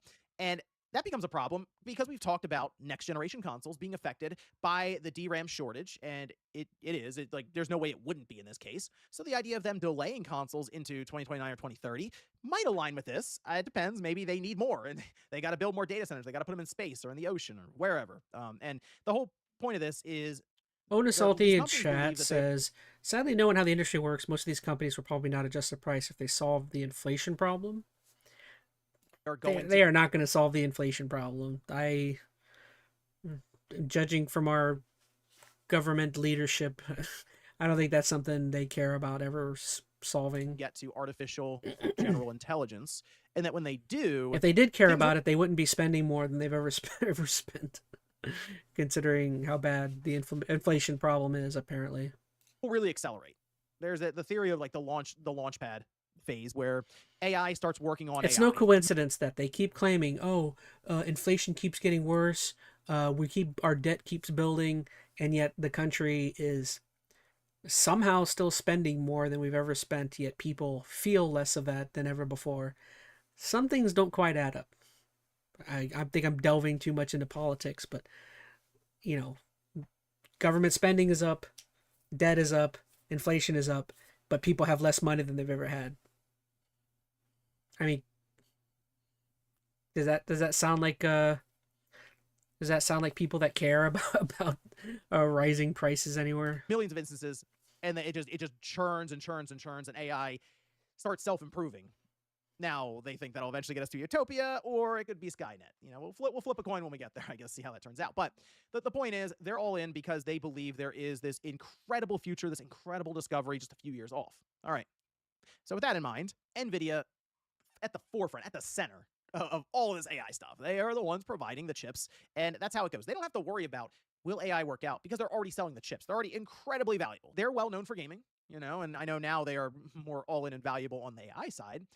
But when it comes to gaming, they are they're almost quintessential. People look at them and go, "Yep, that's NVIDIA. They got GeForce and their GPUs. They've been around for a long, long time." Well, the two companies, AMD and NVIDIA, plan to not only raise prices once, but also begin phased price adjustments over the next few months. As a result, prices can be raised not only for consumer GPUs, but also for expensive GPUs used in artificial intelligence, AI data centers, and servers. And by the way, $500 billion says they don't really care that much on the AI side. They will pay what they need to pay. We do kind of care because if prices shoot up 100% on GPUs, yeah, we're going to feel that. And we might be like, you know what? I'm good for now. 1080p doesn't sound bad for PC now looking at some of these prices. Even 1440p is relatively manageable with mid-range GPUs at this time. And looking at the Steam hardware surveys, that seems like that's what most people play at anyway. Let me know down in the comments what resolution you're playing right now on PC. Because for me, I have a widescreen at 1440p, and I think it's some of the best experiences you can have in gaming is with a nice ultra widescreen display at 1080p or 1440p. It's such a unique experience compared to what we have. I hate to say it, I have a PC that sometimes can run 1440 just for great performance. I almost always play stuff on my PC at 1080. I don't know. I'm more of a performance over quality guy, or I don't know. I'd rather my game feels great than looks immaculate, or I don't know. I think that's something I've always kind of leaned into. Even on consoles that don't really have that benefit. They are talking about a price point that sounded absurd to me. The RTX 5090, NVIDIA's flagship product, shipped at the beginning of this year at $2,000. They're saying it's expected to soar to $5,000. So that's what, 150% price increase. Oh, that's what I said. So I see, the I know how to do $5,000. math. That's what's getting thrown around right now. It's ridiculous. I mean, I guess that's easy Why math. would you even sell that in stores? Well, as we mentioned, the DRAM squeeze right now is on, and the 5090 has 32 gigabytes of GDDR7, and that's quite expensive. So like, that is the part that I think is I'm really smart. weighing down I know math. the 5090. But here's the good news. 1080 has greater performance Most in people terms don't of need the frames. I 5090. almost always just go so 1080, even it's if the good news and bad news, even if a technically, game because the good news has is, better hey, or the says it can 5090, do I'm okay with better. a 5070. Sure. But the 5090 going up to $5,000 is going to have an effect on the market, much like we see right now with DDR4, where DDR5 gets more expensive, so people turn to other means like DDR4, and prices for that go up. So I think the 5090 or even the RX 9 with the 9070 XT. Oh, I didn't think about that, but that's a great point he's saying is that even if people say, okay, well, I'm going to go with a lesser model or whatever, a lower RTX, it doesn't matter because because the fact that they raise the prices on the higher one, that's going to affect the prices on the lower one, because then that's going to lessen the inventory of the weaker one. Therefore, scarcity always raises prices. So if more people are buying the lesser that's disappointing. I didn't think about that.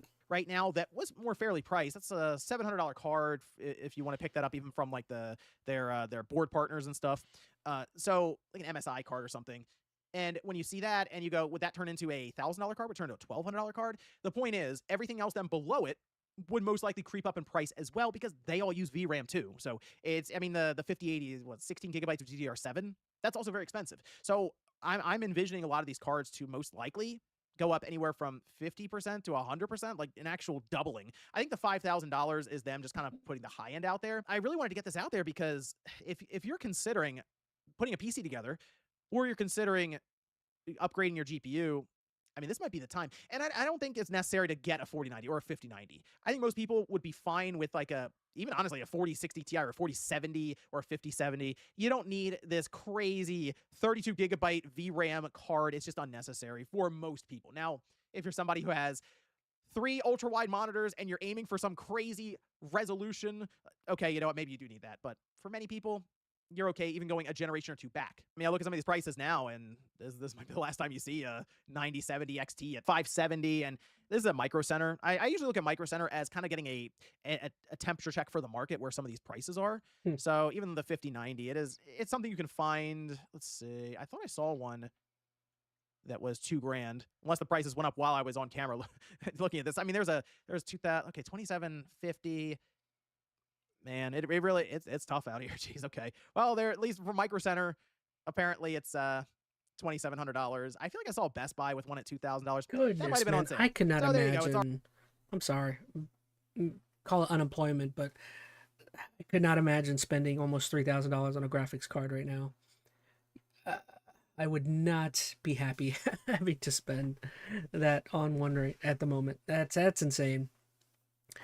Prices are crazy. I mean, granted, that again, that is for like probably a high. That's probably a high end, top tier graphics card, but just the idea that like another graphics card, he was looking at other ones and like low end, it was looking like $500. Again, that is literally the price of a console. I cannot imagine those consoles will stay that price for already long. kind of going up in price now. And the unfortunate thing is, I don't know when relief would kick in. Odin Salty says pre-built PCs might actually be cheaper, the alternate now compared to building a PC, considering that pre-built PC companies are most likely buying PC parts in bulk for a lower price. That's been the case for a long time. I've been saying that for years for people that are always like, I want to get into PCs. I want to get into a PC. For probably 5 or 6, several years now, I've been telling people, buy a pre-built. They come in, they're already built, and most likely they're a similar price of what you're going to pay if you, I mean, if you built it your own, you're probably saving $100 or $200, you know, nothing crazy, but I've been saying for a while, I think pre-built PCs are your go-to, and maybe that'll continue to be the case. I don't know.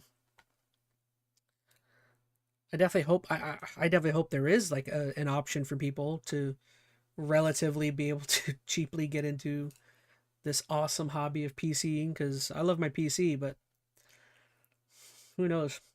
I don't even know if my PC went down completely. I mean, I could probably replace a part or two, but I don't want to know how expensive it would be to replace this whole darn thing. Okay, well that's that. That's disappointing. Like I said, I saw a couple of videos on that topic, and it definitely seems like people are touching on that right now with the Nvidia stuff. I mean, maybe, yeah, Odin. Again, I think I said it before, but I can't imagine the prices are going to go down. So if you're looking to buy one, if your financial situation is fine, I would definitely say now is probably your time to buy your PC. I still think it's probably going to be mad expensive for a new PC. I would venture. Can you even get a brand new PC? Can you even build a PC right now for $1,500? I think you probably can, right? Build one, because that's probably low. I would say. I mean, granted, I haven't built my PC in years, but maybe $2,000, right? That's probably more realistic for a good PC right now. Is $2,000 building one. I'm kind of curious. Let's go look. I kind of want to look at some pre-built PCs, actually. Simply out of curiosity. For PCs, I always used to like going to Newegg.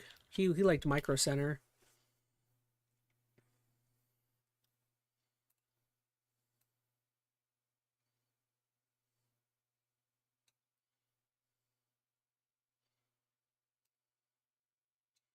Otis says you can get a pre-built for 1.5K. Oh, interesting.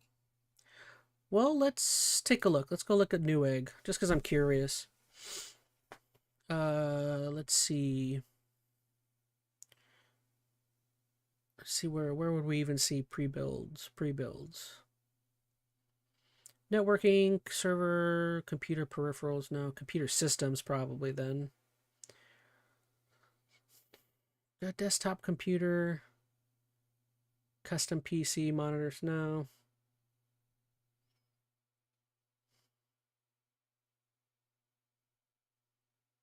What if I just do pre-built gaming PC? Let's see what we got here. Okay, well I see something for $1,000. I mean, how much RAM is that? Let's see. So Windows 11, GeForce 5060, 32 gigabytes, DDR4 3200. So that would be what? It's not too bad. I mean, shoot, man, there's a PC here for $1,000. It's not like 16 gigs of RAM, 1 terabyte. That's a 5700X AMD. I mean, honestly, shoot, these are like almost on par with what I have, and that's for 1,000 plus tax. I mean, what would that probably be? 1,200. I don't feel like these are that bad. These are very low end. Don't get me wrong. I mean, you're not going to be able to. You'll probably be able to do what I do though with my PC. I bet those games are good for medium and low setting. Yeah. For probably like my PC. I would say these are probably like my setup that I currently have. These are nice computers. Do a quick view. GeForce 5060. It's a Ryzen. Yeah, I mean, I hate to say it, but yeah, if I were you, Odin, I would probably jump onto one of these. That I can't imagine. Give it much longer. You're going to be able to get a pre-built PC for $1,000. Now, the one thing I will say is I don't know much about the upgradability with the pre-build. Like, can you? Because I do think the downfall typically of a pre-build is that you can't, like, aren't the parts generally like specified for that build? So like, I don't think you can generally like do your own upgrading. If I'm wrong, I can't remember. If you can swap parts out on these, that would be incredible. But if you can't, I definitely think that's a bit of a downfall. But granted, that's why you're probably spending 1,000 for a decent PC. See, like this one, and then you could always look at the reviews for something like this. Let's see what people say. Great PC. I bet you could find a no RBG pre-built PC that's probably has better hardware. Not much money being spent on the look of it. Run smooth, looks great, and it's silent. Looks as advertised. I can never tell with reviews. Reviews are so tricky. I can't tell. Sometimes I look at some reviews and I'm like, that's a bot. Runs super good, super quiet, small, but small build.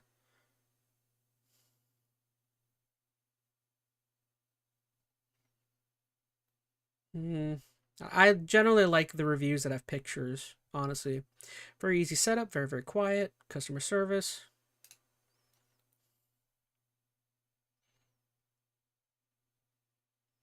And they're running dual monitor setups like me. I have 3 monitors, so my PC generally has a lot to do. So no, it's a pretty PC. Got some reviews. Huh. Gosh, it got me wanting to build a PC now. Did I ever share with you guys my Oh, I totally forgot. I did a video of me building my PC. I should share that with you guys. I totally forgot I did an entire video of me building mine. I'll post it in the Discord right now. Let's see if I can find that video.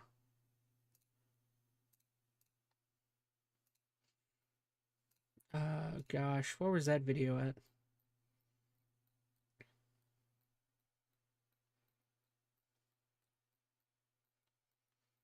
That totally left my mind. I totally forgot I did a whole video talking about my PC and all the specs and everything.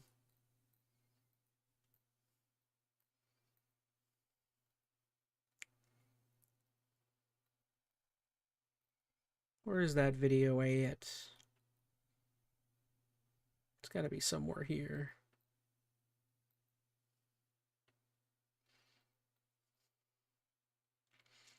That's got to be an old video too. How long ago was this one? Where are you at?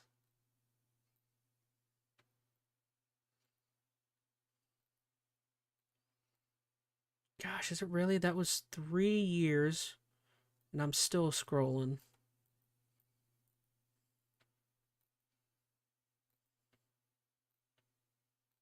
No, that is not a 3-year-old, is it? Dang, how long ago did I build this thing? Now I'm at 4 years.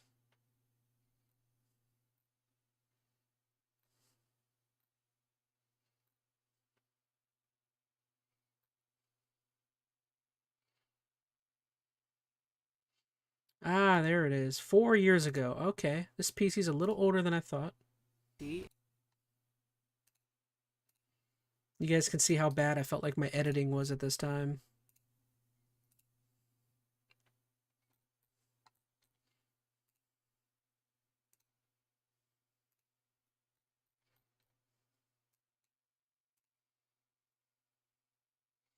I'll throw this up in the Discord. That's kind of funny. I totally forgot about this video.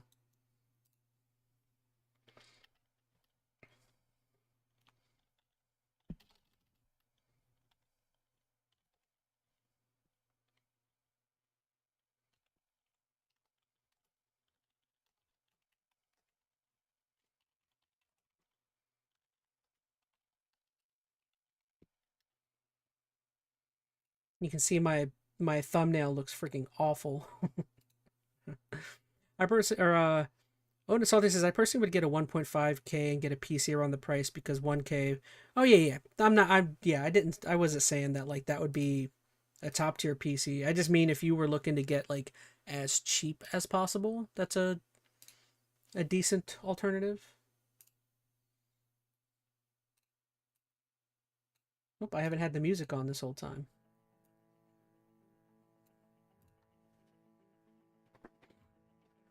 Alright, just because I'm curious, I'm going to keep looking at PCs, I think. I mean, it seems like everyone's pretty happy with this one. What other builds did they have?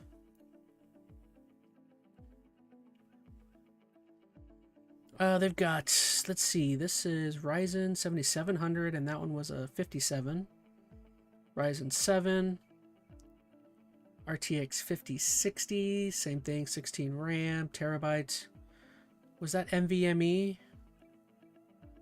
Yep, so that was NVMe 2.0 SSD.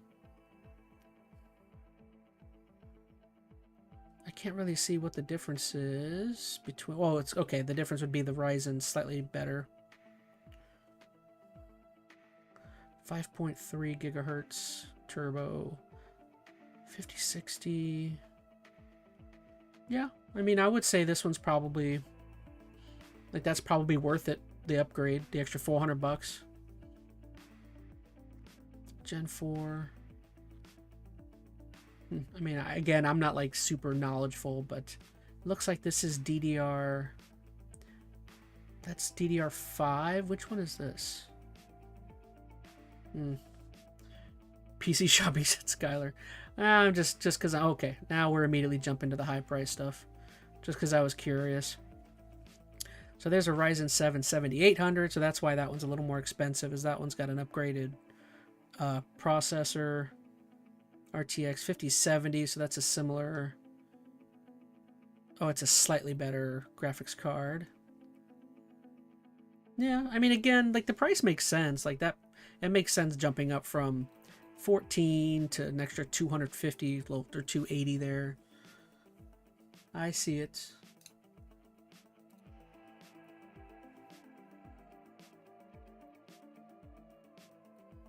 Alright, well, just because I'm curious.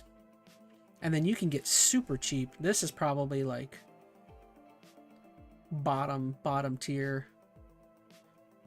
550 watts. I feel like that's low for power output. Ryzen 57. What's the difference? Why is this one only 650? It's a Ryzen 5700.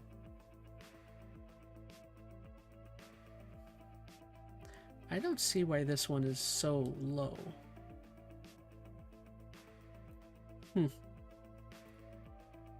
I don't know. Don't take your advice from me. I'm not like, again, I'm not like the Phoenix from the channel. He's the PC guy. I don't know anything. I would definitely say, though, if you can afford it, going up from something like this, I would definitely go with maybe like, again, something maybe like this, the Ryzen 77 versus this one's 78.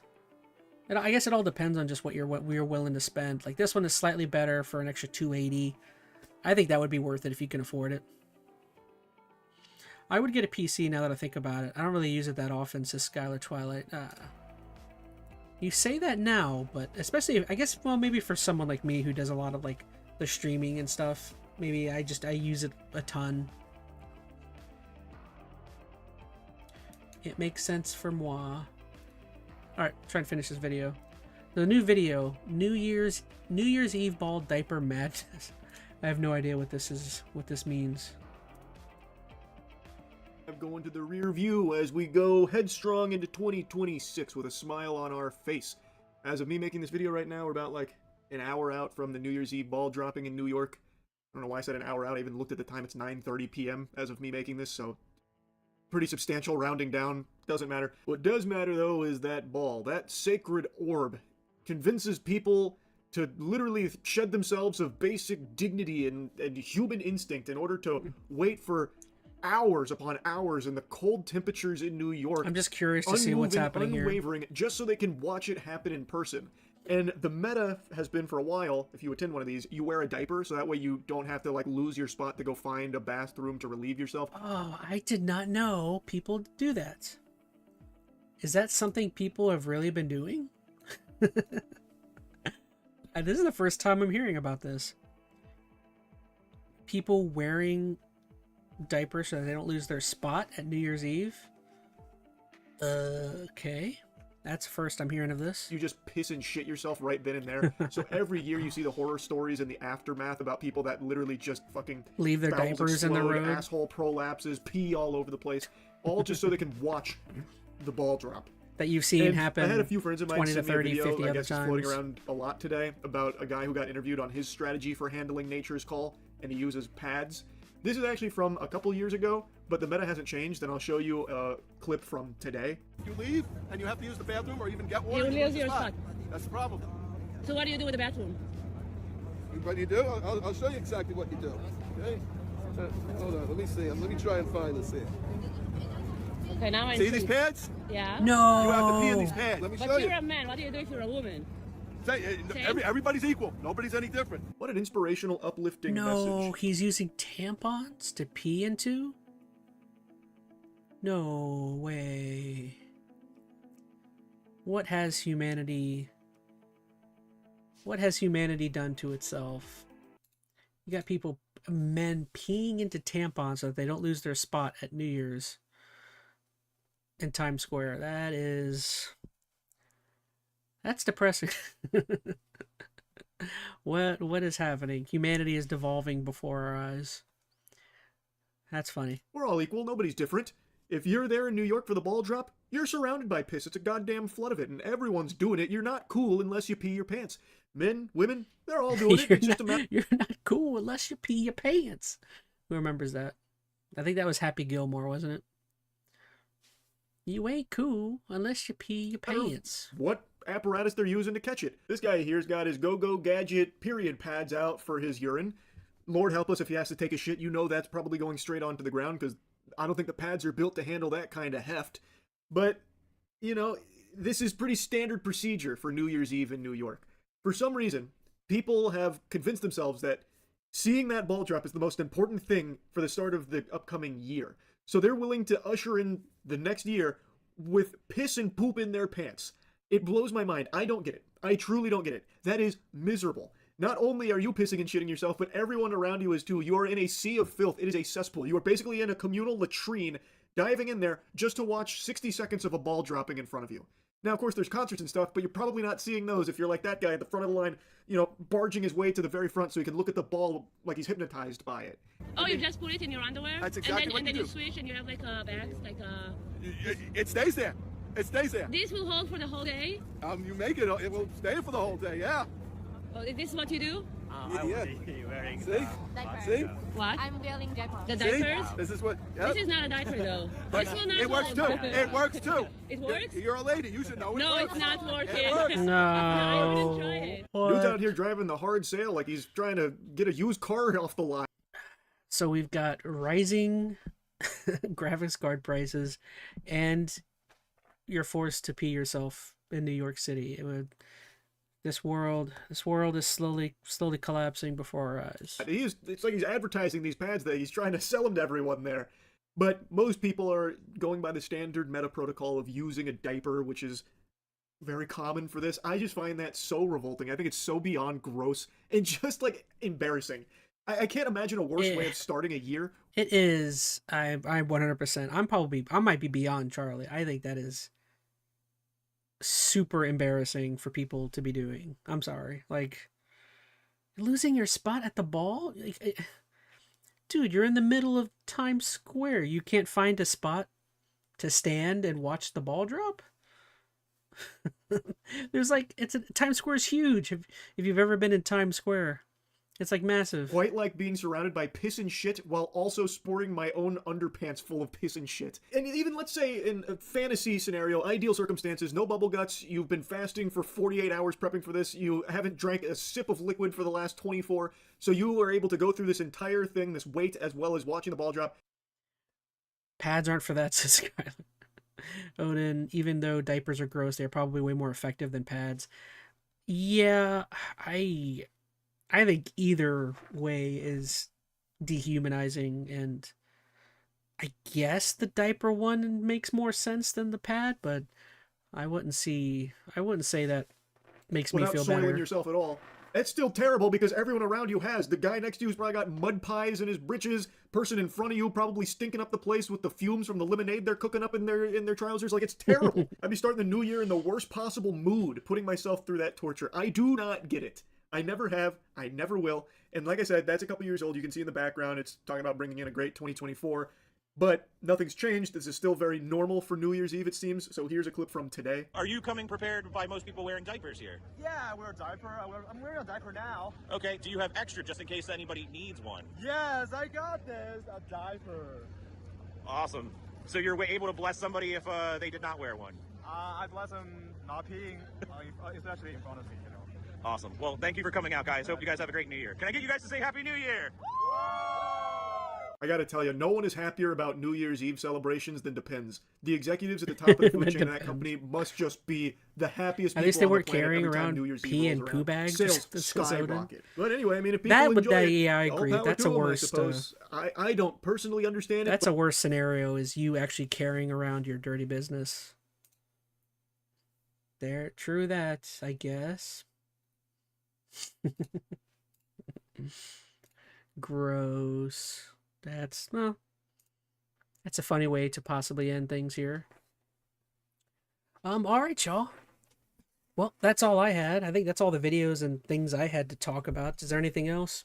Again, in the YouTube chat or over in the Discord or in the Twitch chat? Any other random little stories you guys would want me to touch on? I'll do a quick sweep of YouTube and see what we got. I think my brain cells died to Skylar. That's so depressing. Like, I don't know. There's not much that would make me feel terrible than peeing or pooping myself in the middle of Times Square because I don't want to leave my spot. I don't know. That just makes that's very depressing. All right, I'm gonna run it through, see if there's any other topics or anything, any other videos I might want to see. Let's see.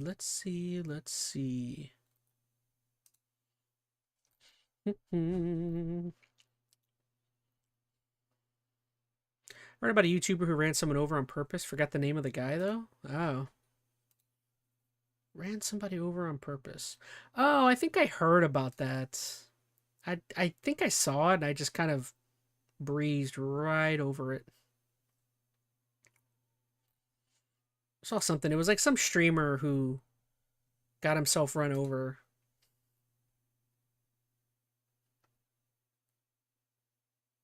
Oh, okay, this is kind of interesting. I kind of do want to see this.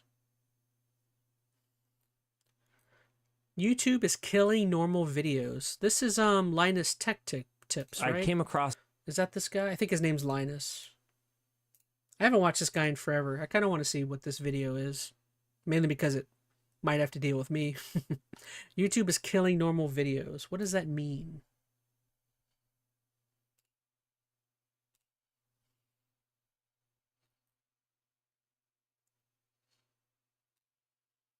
I came across a really interesting thread on the LTT subreddit this week, just about how crap YouTube's getting. And we did this last week, but I think it bears doing again. This is my YouTube homepage. There is an ad, live stream, 2 live streams, 5 shorts, a row of shorts, which they don't even autoplay the whole thing. They just stop. You have to click them. It's by design. You know it's by design. Then we get what? Another live stream, an ad, a VOD. The first VOD. Oh my God. YouTube playables, these AI slop garbage games. So out of my first 2 pages, so I'm below the fold already. One VOD. And it is, I will say, it is kind of somewhat based YouTube that the one VOD that you got is like a really small video, because part of YouTube is discoverability and all that kind of stuff, but it's one. Oh, okay. Well, I mean, to be fair, I don't think that's like a secret thing. I think most us YouTubers have kind of known that YouTube has slowly been killing off long form content. I mean, you know, I think largely that's why I've kind of shifted over to social or more short form content. If you guys have even noticed on my channel, people who haven't been here for a while, but there was a handful of years where like I mainly did like long form videos. And after long enough, I was just like, well, they're not really performing well. And I had a couple of shorts hit. So that's why I mainly moved over there. One, because I mean, I also like making the videos. It's not like I'm making stuff I don't like making. But I definitely don't feel as though long form has performed well for me. That also just, maybe I'm just not good at it. I don't want to, act like I'm blaming YouTube for my non-success with long form content. But yeah, I mean, I don't know. I've largely just felt like short form content is the way to go. That's why I've kind of shifted fully over there. Other than the ChazmaN Live stuff. I mean, I still do. I at least feel like ChazmaN Live, no offense, I feel like this is kind of easy to make content. That's kind of why I've stuck with this versus making intricate long videos that have taken me weeks and months to edit and then putting them out there and getting like 20 views, you know what I mean? Which I've had in the past. Yeah, I used to do long form videos, but I found a better way results for doing shorts. Yeah. I mean, I've made long videos. I think a couple of my Dragon Ball videos, I think got to over an hour long. And it's like, they did fine, but they just, I don't know. They never turned into anything. And like, I still have one that I've been working on forever and I've been totally slacking on it. But yeah, I mean, I don't know. It's weird. I think I've mainly been making a bet that short form will be the better route than making long form content, but I don't know. That's kind of what these guys are touching on. Why is it one? Okay, let's keep going. I mean, I haven't prepped this, right? Below the fold again. Okay, here we go. A Boston Dynamics video that's pretty popular. Jurassic Park, but with a cat. A short circuit video. Okay, we got 3 VODs. Another row of shorts. Another live stream. Another ad. A 10-year-old video from what? 13 years old, but yeah, sure, who's counting? We got Electro Boom in here. Okay, so we get a few VODs here. Another live stream, another fireplace. Please tell me that's not the same fireplace. No, it's a different fireplace. Sorry, one second. Can we look at that video real quick? This Virginia traffic attorney Luke J. Nichols.mov from 13 years ago. I mean, it's got 4.5 million views. 4.5 million views? Oh, it's an ad. It must have been used as an ad. He's just talking about his practice. Totally, it must have. So it's just an ad. And it probably was an ad at some point. It probably isn't an ad anymore because there's no way. Yeah. This is clearly not parody though. This is an actual ad for Virginia traffic attorney Luke J. Nichols. .mov. Am I missing something here? Okay, now I'm clicking it. That is kind of crazy. I'm kind of curious. What is my For You? Is this... He said this is his For You page or home page. I wonder what mine would look like. I don't care if you guys see mine. Let me just go to the top and hit refresh. Let's see what we got here. Most likely you'll see a lot of political stuff. So let's see. Let's see what we can pinpoint that's on my For You page. So if you guys know, I'm a big H3 fan. So let's see. We got an H3 video, Young Turks talking about publicizing obesity, more H3, Nicholas Diorio.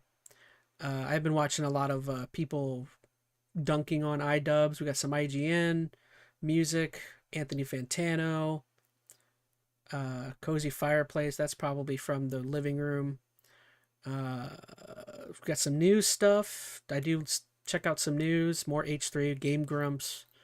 I mean, I think First We Feast, Asmongold, Papa Gut, Penguin Zero. I think you guys can kind of see what I kind of been checking out. Red Letter Media, sports.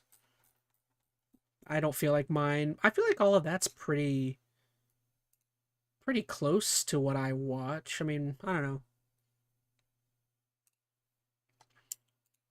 Let's see. My feed is just random at times, said Skylar. See, mine's.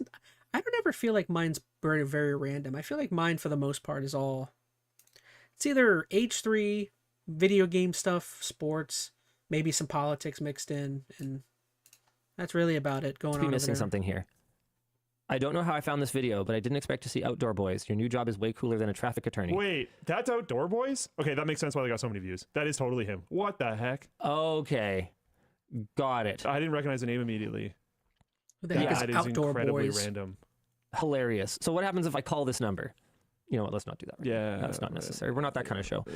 But so how much farther? And this was sort of the conversation that some people were trying to have in the Reddit thread. But like, how much more inshiftification is there for YouTube to go through? I mean, I do feel like this whole AI slop game thing might be the jump the shark moment. It feels like it to me. I think I ranted about this last week, but yeah, YouTube really needs to find their way. I am genuinely rather terrified. Because that was the answer, right? Like that was the community's and your answer to how we're going to not have everything be major studio funded and we're going to have like indie be possible. The answer is YouTube has been the bastion. Yes. They've Odin Salty in chat says, I get random streams on my YouTube live section sometimes. It's kind of interesting seeing how many people stream themselves just sitting there doing nothing, basically. You know, I will say something different about... I've noticed it heavily on my streams for video games whenever we stream games. Skylar Twilight said, one day it'll be full of cop cam, then dark topics on the internet, then cats, art, music, Splatoon, or games.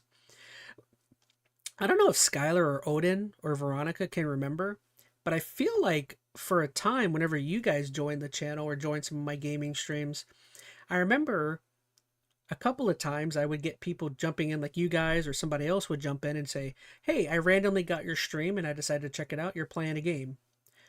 And I feel like it's been so long since I've gotten somebody jump into a stream who says they found my stream on their For You page or they're on their For You page. You know what I mean?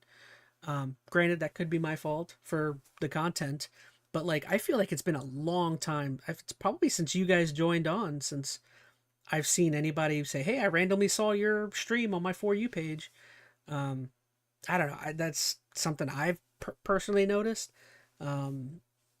Maybe, I mean, it probably could have been maybe at that time my channel, because one or two of you joined, it maybe momentarily caused a spark in the algorithm that says, hey, a couple people are checking out this channel. But like, yeah, it's been a while since I've had someone join in and say, I've seen you on my For You page and randomly clicked on it. I don't know. Or maybe people just aren't outwardly saying it. I don't know. Could be either or. been the way for Skylar Twice said, oh yeah, at the moment I was listening to Metroid music at the time and I found you playing, decided to stuck around. Yeah, I found your channel because Avowed came out and I was checking out gameplay, so YouTube showed your stream and I was like, hey, this is a chill place, so stick around.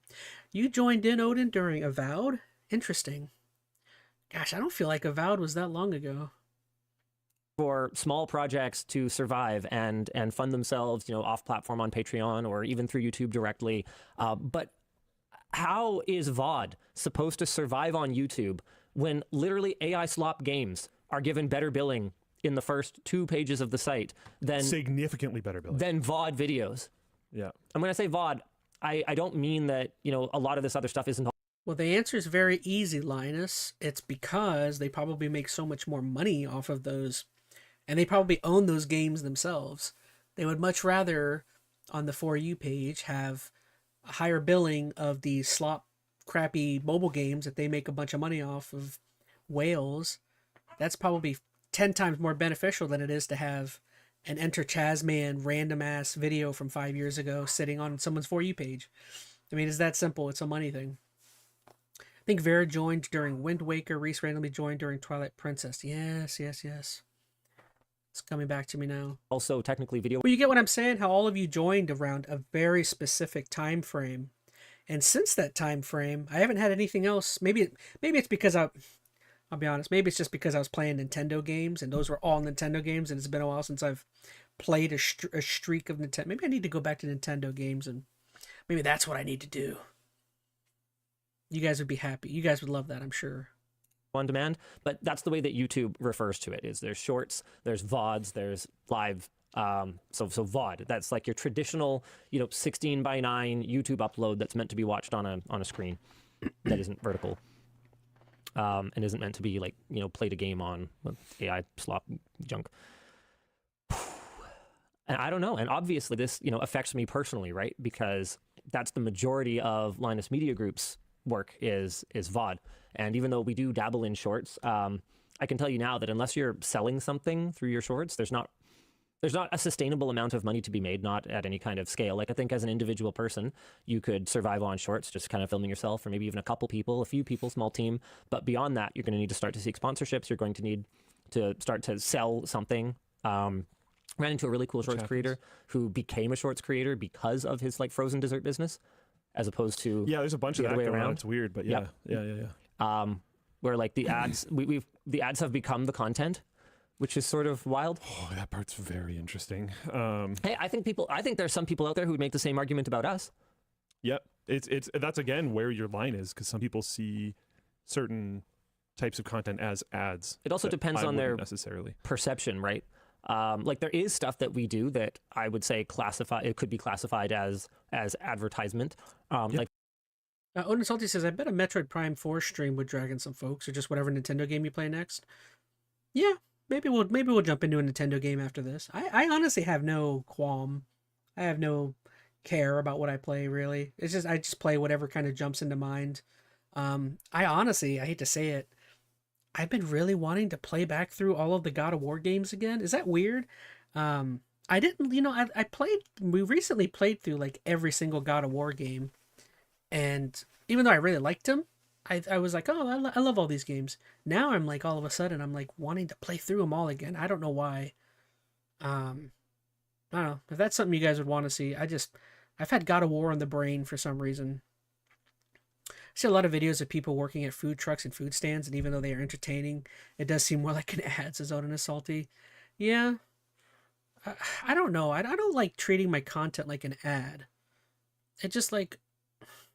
Maybe that would be beneficial, but that'd be so boring. Like, I just don't want to make content that's, I'd rather sell myself, like, this is what I think's funny or interesting. Granted, none of it's been like hugely successful, but I don't know. I feel like I would get burnt out making stuff I don't want to like. And I think that's more important. The chances of me blowing up are zero if I get bored of it and stop doing it, versus me at least making what I want to make and sticking with it because I like doing it. Like we did a fully sponsored short on these like wave generator things. We just put them in my hot tub and turned it into a whirlpool. Yeah, no, I mean we do actually really a fair amount of things that are effectively ads. We try to make them entertaining, but they're effectively ads. But there's a lot of people who consider like anything that we do building a computer to be an ad simply because those are things you can buy, and it's like, well, no, that's not actually how that works either. The line gets funky. All right, it's tough. But my like I'm terrified for what's happening to YouTube thing actually has nothing to do with like my job or this place. It's entirely just that like I don't. There's comments in Floatplane chat of like, oh, YouTube can definitely. I can't remember where it was. I'm not going to find it. Sorry, but YouTube can definitely get worse. They've proven that before. It's like, yeah, man, I don't know. I'm definitely on the like let's dog on YouTube chain, I guess. Yeah, but like I mean, it's also pretty amazing, and yeah, there really isn't anything else out there like it, and I really don't think it's going to happen. If YouTube goes down, we're not going to get this back again. You look at the incumbents. No, I agree with this guy. As sad as it is, as as bad as, you know, I like you saying, as bad as I want to dog on YouTube for some of this stuff, YouTube is still like the preeminent, it is still the best place for content of this kind, of for VODs, for a mix of streaming VODs and short form content. It still is the preeminent location for that, for a place that is a combination of all that. In particular, VODs. I would still say VODs are probably the most popular thing on there. I mean, Twitch is mainly just stream, your live streams. Um, so yeah, I mean, I agree with the guy. Like, even though like we might be ragging on YouTube, it still is the best. How much longer will that be for? Who knows? I definitely, you know, competition breeds innovation. So I would like for YouTube to be pushed by one of these other companies, because they're kind of, to me, it kind of feels like they're just chasing the trends of whatever's doing well, which I guess as a company, why wouldn't you do that? But I don't know, it makes me worried. Odin Salty says, I remember the days when people would just upload videos of themselves playing a game or doing a stupid prank on their brother and would get millions of views. Those days were kind of fun, says Odin. Yeah. I, I know people don't look back and super fondly, but I do miss the days where content was just fun content. Like, I know I've probably talked about the Filthy Frank and H3 days, and like that's some of my favorite time of watching content on YouTube was when like Filthy Frank, H3 had before the podcast. I love the podcast H3 as well, but like, you know, when it was a combination of that, and then you had Angry Joe, or you know, the earlier days of Angry Joe, and AVGN was still going, and I don't know. I love there was a great, and IGN was like, I know a lot of people don't realize IGN used to have like really great content back then. Now IGN's kind of a shell of itself, but like IGN had like a boatload of podcasts and different types of videos, and I don't know. Maybe I'm a sucker because I love video game reviews, and at the time, video game reviews were like the thing. Like, does what's his name? I don't even remember. There's the other guy. I can't think of his name. YouTube probably won't improve as long as they have the big guys of video watching. Most apps that compete with YouTube usually fail badly. So YouTube hasn't been so innovative with the platform, says Odin. Yeah, I agree with you. Oh, Skill Up. That's the one I'm thinking of. Does he even? I love Skill Up. Can't remember the last time one of his videos popped up on my For You page. It's a shame, YouTube. You're messing up. What are they doing? Yeah, just worse things than what YouTube's doing. Yeah, and that's and that was with YouTube to be there as a guiding star and show them how to create a creator economy company. Like Twitter talked a good game for a while about, you know, more revenue sharing with creators and this and that, and then I think eventually their leadership figured out or that's not happening or got distracted by something. TikTok, I don't think ByteDance has any intention of ever having a revenue sharing model like YouTube introduced. Twitch has revenue sharing, like pretty decent revenue sharing. I'd say that's like the other platform where creators can realistically like make enough money to sustain teams, to build companies. But like, come on, are we but gonna, they're still not talk profitable. about Twitch being better than YouTube in 2026? Oh no. But this is my point though. Like, and they've abandoned VOD, so VOD is pretty functionally completely abandoned on Twitch. I've had people who don't understand what Floatplane is say, "Oh, this is Floatplane's opportunity." No, it it's isn't. not. We're not doing that. It's not happening. That will literally never happen. It will never ever happen. The only reason that YouTube works is because it operates at such a colossal scale. Now I gotta look up what the heck Floatplane is.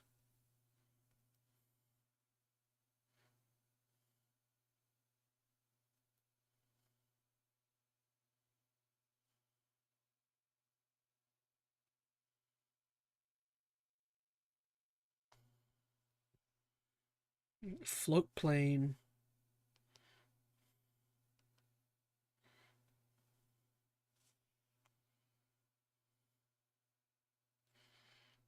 Oh, it's a different streaming service?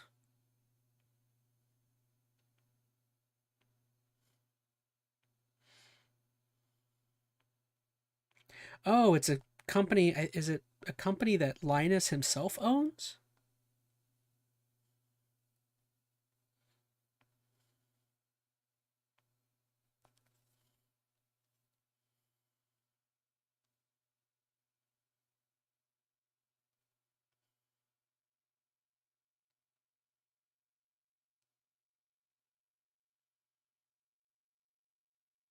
Huh. I'll have to look at. I'll have to look at that more. It's a streaming service that Linus Tech Tips owns. Interesting. I didn't know he owned his own platform. That no amount of, you know what, Floatplane team, super talented. Yeah. Amazing. But he's even saying that his YouTube, is so much better than his. Anybody remember Storyfire? That didn't last long. Oh, I've heard of Storyfire. In leadership, great job. Thanks, man. Peter's in Floatplane chat right now saying, yeah, please no. Yeah. We're good. We're not doing that. But a project of that scale, no matter how, I will say it right now, and I don't mean this to be offensive to the Floatplane team in any way. No amount of venture capital money would make that viable. But that has been proven already. Like, if anyone was going to do it, it was basically going to be Amazon with adding VOD to Twitch. And then, yeah, they don't work there anymore. It's probably fine. I'm not going to name them. But I have talked to Twitch people who, during that segment of time, were like, we are going to lose. We were never going to win. This is a failed idea. Their moat is astronomically bigger than everyone thinks. And no one will ever touch YouTube. And that, like, almost, it's been too many years to say that verbatim, but, like, it's close. Like, there's no chance. And that's so interesting to hear these guys talk about how they have their own streaming service, yet they're like, yeah, we have no shot because YouTube's so massive. That's crazy. They're making me think YouTube is bigger than even I thought. Goodness. That's still kind of true, unless they remove the moat themselves. The only real they're threat working on it. They're is cooking inside the building, and my concern is that threat inside the building is too much. You sound scared. I am kind of scared. The future of online knowledge sharing with YouTube rotten to its core is dark. Like, you look at, like, so many different ways, and there's people talking about how they're stopping using social media and all these different things are happening, and, like, there's goodness in that. But the sad part of that is that YouTube was often take that. Dear God, the call is coming from inside the house. Because YouTube threat from within. Yeah, that was pretty good. Yeah. That was pretty good. I was so confused looking at my phone. I was like, did you get spoofed or something? Yeah. It's... Okay, all right. Gravity Cube asks... It's just concerning. But why is it not feasible? I understand money, but what is the part that is so expensive?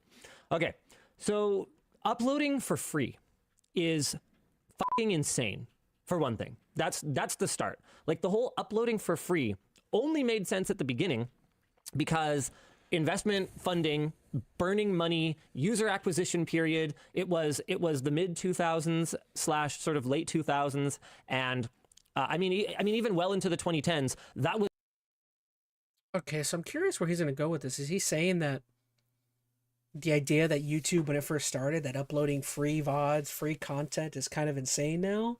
That, like, any other company that were to start that was trying to do a YouTube like style business, that, like, they would be charging people to upload their videos or VODs? I mean, I guess that makes sense. The fact that YouTube at all allows people to freely start a business in a way. I mean, I guess that is kind of crazy. That makes me feel very sad, though, that is he possibly going the way that he thinks all future companies that are like YouTube or try to be like YouTube, they're only going to charge people to open YouTube accounts and stuff, I don't know. It's an interesting ideal. the Silicon Valley model. You just burned investor money, and then you acquired many, many, many, many users, and then usually you exited to a much larger company who figured out how to make money off of it eventually, or just kind of didn't and continued to burn money and just acquire users, see Twitch, as an example. That was just the model. But what happened to the vast majority of other, free to use, free to upload, free to download services, like, let's look at Dropbox as an example. Dropbox, made no sense how much they were giving away for free in the early days. Eventually, they had to look at it and go, oh my God, this doesn't make any sense. And they had to build, like, a viable business model. Yeah. And now Dropbox's popularity is, they were like basically everywhere. Cloud storage at the time. I still in the use early Dropbox. days, and now it's like, Dropbox. I don't know what did you fail to pay? Did you get cut off by, let's see, Google One, OneDrive. Interesting that their iCloud. their tagline is registered You users. better believe it. So like that whole model never. I will say though, the made only any- reason I've kept Dropbox is because it's free, and I think it gives me a limit of 2 gigs. I'm allowed to have up to 2 gigs of stuff on there, or else they charge. And I've always kept it under 2 gigs because it's like, why do I need to keep more than 2 gigs on there? I don't know.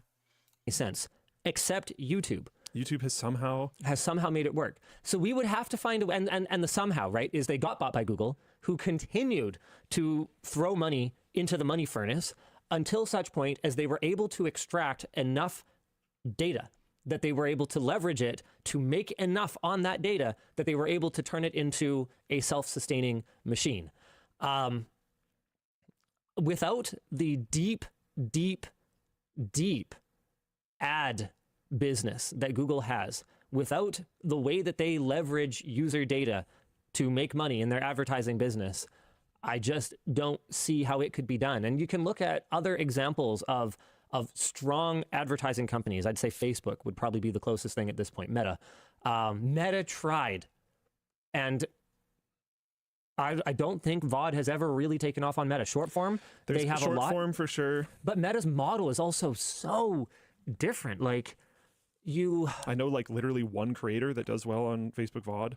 And I know there are some other creators that do. They have some demographics, but it's not YouTube. And it's very, very, very far from being YouTube. And then the other side of it. So Google figured out how to bring in enough revenue to make it make sense. But then they also had to figure out how to scale up their infrastructure to make it affordable. And I don't know if you guys have noticed this, but... That's interesting. I mean, he brings up a great point. Yeah, I don't know anyone who... I mean, granted, I act like I know a bunch of people in the content... I feel like I'm the only one I know in the content creator hemisphere. But yeah, I can't think of a lot of creators who, like, the only people I know that go over to Facebook that are doing well are like are kind of weird. I don't know, it's kind of weird people. Like, I've seen like what is it, the Madden God? I think I've seen some of his content. I think he's only really big on Facebook. And it's Facebook I feel like is mainly just like short form content. I see a lot of short form content over there. Maybe people are doing better than I think, but I don't know, for the most part I kind of agree. I haven't seen any like full-fledged long-term content. Moore's law, and like, granted, maybe I don't like look for it, but the way that storage costs per terabyte are going, like, you can't just count on your next data center to be twice as fast, have twice as much storage, and cost half as much as the last one you built anymore. The large scale corporate entities are up against the exact same challenges that we are when we go to build a new gaming PC and realize, oh my God, this thing like costs the same or more, is not that much faster than my old one. You know what? Maybe I'll just keep my 5-year-old gaming PC, because realistically, a 5-year-old gaming PC today is still going to play anything you'd want to play. And well, that makes me feel good. Mine's 4 years old, so I mean I got a couple more years out of this thing. Hopefully, please give me at least 2 to 3 years of this PC. You have it already. You don't have to buy a new one. I mean, they have when you're operating at that scale, your power and your cooling become major concerns, and you might have to upgrade just from like an efficiency standpoint. But in terms of like performance and especially storage, we did a video a while back that was, I forget exactly what we called it, but it basically laid out the case for why, what was it? YouTube made a controversial move. It was something to do with YouTube Premium. Is this the skip ad thing? No, I think it was like the resolution. I think it was the resolution thing, like why 4K should be a premium feature or something like that. Yeah, thank you, That Zumba, sounds about right. in Floatplane chat, where we basically showed how the cost per gig of storage used to go down very rapidly. Very Oh my rapidly. God. I hate to say it, I don't think I'd have a problem with that. Would you guys have a problem if 4K on YouTube was a premium feature? I mean, maybe it's because I only ever watch Max 1440. I don't think I'd have a problem if they were to block that behind a paywall. I mean, who needs to see 4K? I mean, to be honest. I mean, come on. Like, how many people are watching YouTube in 4K? I mean, you already have to have a good PC to do that. Yeah, I don't think I'd have a problem with that. Granted, oh, I don't want to give YouTube ideas. Maybe they're watching this video right now and they're like, hmm. So you're saying we can charge you for that?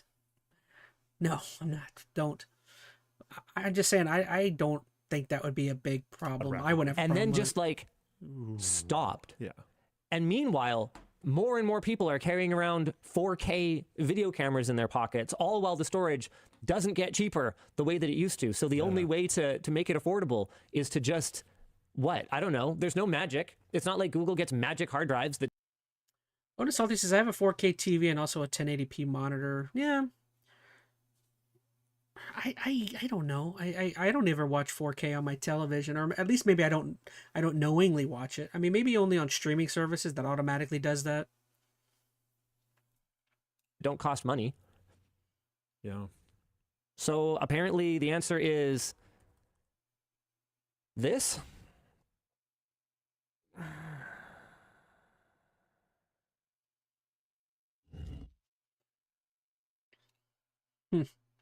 Interesting video. Again, I haven't watched Linus Tech Tips in a long time. Makes me super depressed now, though. I mean, you know, maybe I've been questioning myself as of lately whether I've been going into the right direction with leaning so heavily into the short form content stuff.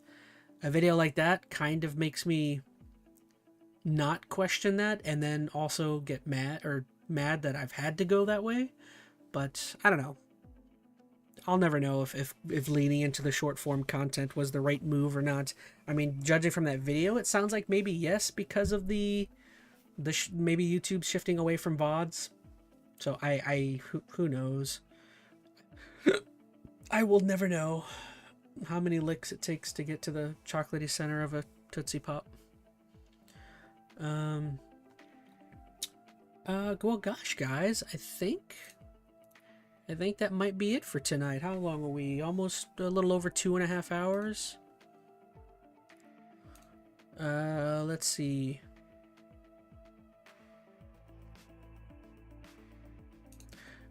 Actually, one more video. I see a shorty.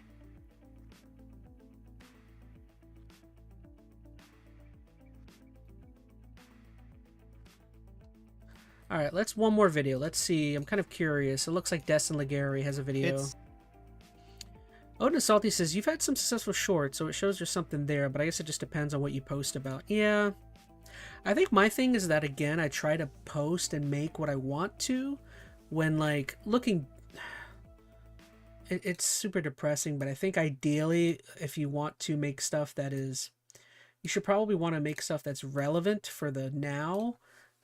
The problem is that I just don't want to make, you know what I mean? Like, the one video I had that popped off was about a movie that had just come out within like the same week. That was that Austin Powers clip mixed with the 28 years later movie. That video popped off for like 6 million views, which did something for me.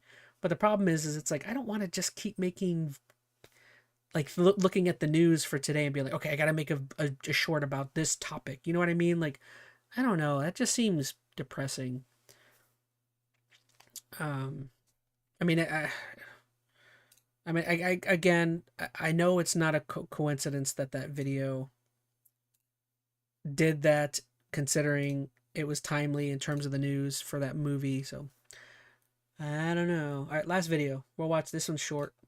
I'm kind of curious. Destin's talking about console prices or console games. Sounds like next generation consoles are going to be delayed a little bit longer than we might have originally anticipated. Why might that be? AI and the raising cost of RAM. Destin Legary if you guys don't know anything about this guy, Destin Legary, he is a former IGN person who was there just a couple of years ago. It's interesting that he left like probably what was a pretty cushy job at IGN to join content creators. I would love to know why he did this. I mean, maybe because I know Destin had started this channel at some point when he was at IGN, so I would venture to guess how many subscribers. 135K. I mean, I'd love to have 135K, but Yeah, he must have started this channel. It must have been pulling in better numbers than I couldn't imagine why he left IGN, or maybe he just, I don't know. That'd be interesting. Because again, he had a cushy job. Maybe he was just taking a bet that IGN was like not a failing company, but why can't I think of the word? I can't think of the word for inadequate. Not inadequate.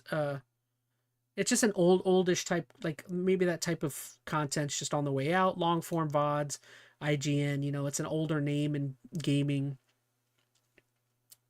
So if you antiquated. That's what I was thinking. Maybe it was like IGN is like an antiquated business model or business in general. Haven't heard, the price of RAM has just been going up astronomically, and the reason that is happening is because AI requires a lot of RAM to work. Now, this is impacting everything. It's impacting PC component prices, and guess what? Consoles also use PC components like RAM.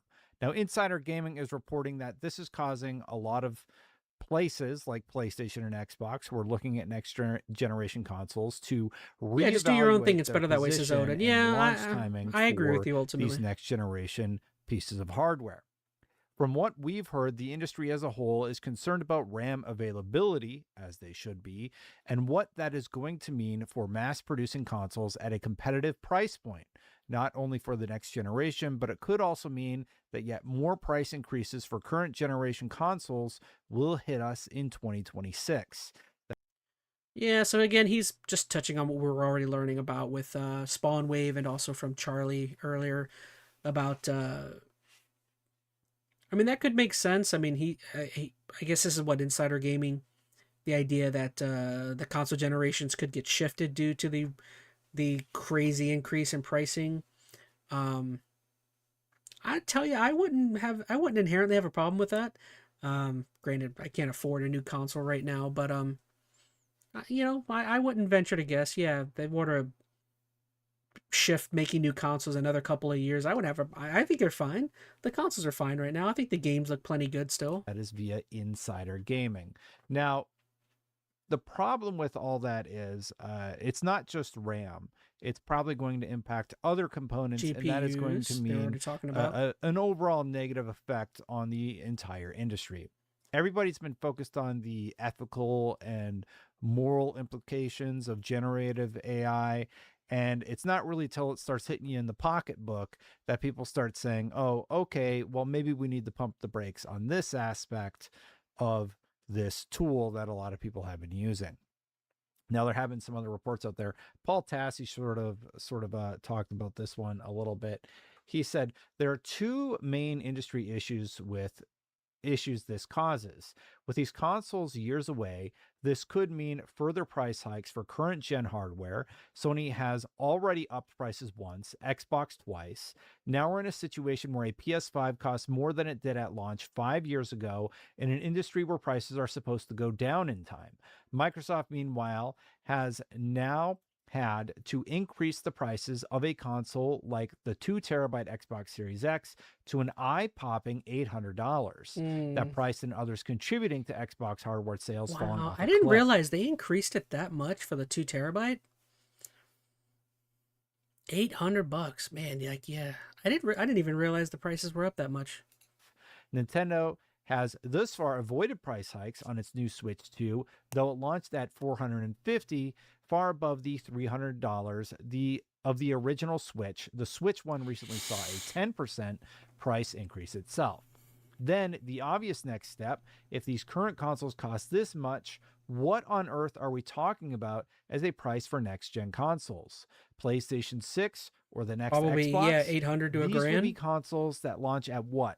$800 to $1,000? Yeah, I got to be honest, obvious. I think that Paul is woefully underestimating what to expect in terms of price on these next generation. Whoa, is that Destin saying he thinks it could be higher than 800? That was my first thought, was 800 to $1,000 if they're gonna take that leap.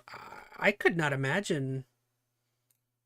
Would consoles sell well at over 800 to $1,000? Pieces of hardware, and more than the equivalent of that in other regions. And without RAM relief and price cuts, even that may turn out to be a big loss for these companies. Those price estimates could be low. Yep, they probably are low, especially when you look at what these companies have been investing in. What has Xbox been investing in? What have they said is the future? What is Nvidia talking about? Well, timely enough, GeForce Now is now applying a 100-hour monthly gameplay limit to nearly all paid subscribers. Extra time will be charged at the performance tier $2.99 per 15 hours and the ultimate tier $5.99 per 15 hours. And this is a time when Xbox Game Pass has gone up to $30 a month. We have seen the console prices increase, and all in all, my hot take on this whole situation is I think that the current consoles are quite powerful. We have had some amazing looking games graphically. We have had some amazing looking games in terms of what pixels these things are able to push. So I think everyone should delay next gen consoles until all of this gets sorted out, because the alternative is going to be these weird cloud-based situations where you're paying per hour played versus paying for physical. No, I agree with Destin. I don't have a problem with them pushing them back. I think the consoles look plenty good right now, man. Like whenever I play a game on my PS5, I'm pretty consistently like, damn, this looks good. If they're going to, Odin Salty in the YouTube chat says, if they're going to keep increasing it, I have a feeling that there will be a renaissance of older consoles. At least I personally feel like dusting off my consoles and just playing those. Yeah, fair enough. Hardware, because it will become a luxury for many. Marcelo responded to my tweet. I said, everyone should delay next-gen consoles, in my opinion. The current gen is more than capable. Marcelo said, maybe, just maybe, devs will start to really use current hardware and optimize. If you look at what Doom the Dark Ages was able to accomplish in terms of optimization, it really shows just how little is actually being done by a lot of the developers. Odin Salty says, even the Series S still looking... Oh, shoot, smack my mic. Looking good for 1080p gaming right now. I agree with you. I think my PC looks good. All my consoles look good. I feel like the Switch could look a little better, but that's just Nintendo's their own thing. But I definitely think in terms of the Xbox and the PS5, like, they look plenty fine. I wouldn't worry about... I would definitely push a next-gen console at least 2 more years. Give it 2 more years, maybe figure it out. And the forgotten art of optimization that was once required to make great games. Optimization just goes out the window most of the time. Monster Hunter, as a great example on PC, it is so poorly optimized, it is regarded as one of the worst PC ports of all time. And then there's companies like id Software who greatly optimize and have had huge success offering different options for console players and different options for PC players on widely different types of machines that have been released over the years. Mumblefly said, agree completely. This is all right. Well, I mean, yeah, I don't disagree with Destin or any of these guys. I definitely think, like, I would be perfectly fine if they wanted to push off another generation of consoles. I think the games look plenty good right now. I just don't see why you would feel the need to. All right, y'all. Well, I think I'm gonna go ahead and call the stream there for today. I'm kind of okay with. I feel like that was pretty good. Almost 3 hours we went. Dang, that's long. That's long for a ChazmaN live. We haven't done. I don't think I've done 3 hours in a hot minute. Real quick, thank you so much to Scarlet Mila over in the Twitch chat. And thank you so much to Veronica Rose, Odin Salty, and Skylar Twilight. Appreciate having you guys in the YouTube chat. It's always, you guys always make it more entertaining and more fun for me. Thank you so much to the Patreon backers, Skylar Twilight, I think it's Skylar Twilight 128, Matthew Biocrash, and Tim. Really appreciate all of your guys' support. Yeah, keep an eye out. I can probably hit stop recording now. Yeah, in the next couple of days, I'll start uploading the ChazmaN Live highlights over on the ChazmaN Live channel. Check out over there. I've been consistently uploading as much as I can over there. Check out the ChazmaN Long Plays channel. I'm still trying to get up all of the Hades 2 streams all edited together. I think so far I've got, what, 2 streams of 2 almost 10-hour streams up there. And then on the main channel, I'm just going to keep uploading my shorts. And I've been fighting the urge to start working on a VOD, considering I know we just got done talking crap on VODs this whole time. I need to put out a new VOD. I haven't worked on an actual full-length video in a long time. We'll see. Maybe I'll start making plans or something to work on something like that. Today was chill, said Skylar. I appreciate you. Yeah, thank you so much. And that's it. So what do we got going on? So yeah, today's New Year's, so Thursday, so we did ChazmaN Live. Tomorrow night, we'll be playing a new indie game. What was the last indie game we played? What did we play on Monday? I can't even remember. Did we finish? Well, I guess I could just look at the channel. I'm already blanking on what I've been freaking playing. Lives. What do we play? So we played Little Inferno. Oh, Arctic Eggs. That's right. So I need to figure out what we're going to be playing tomorrow. Maybe I'll figure out what I'm going to play. Laters. W Stream. Deals though, said Veronica Rose. W Stream. L Gaming Prices, says Odin. Yeah. But yeah, so like I said, tune in tomorrow, same time. Arctic Huevos. Yeah. Yeah, we'll be playing some other new indie game. I need to figure out what we're gonna do. Alright, everyone. That's it for tonight. Thank you so much. Love you guys. I'll see you tomorrow night. And Happy New Year's, everyone, if I didn't get the chance to say that. So hopefully all of you have had a great New Year's Eve on Wednesday, New Year's on Thursday, and then a little weekend, going right into the weekend. Y'all just have to work for a Friday. So all right, bye everybody. Happy holiday. Welcome to 2026. Isn't that weird? I am constantly surprised every year that we're at 2026. Happy New Year, said Veronica. Yep. Bye everybody.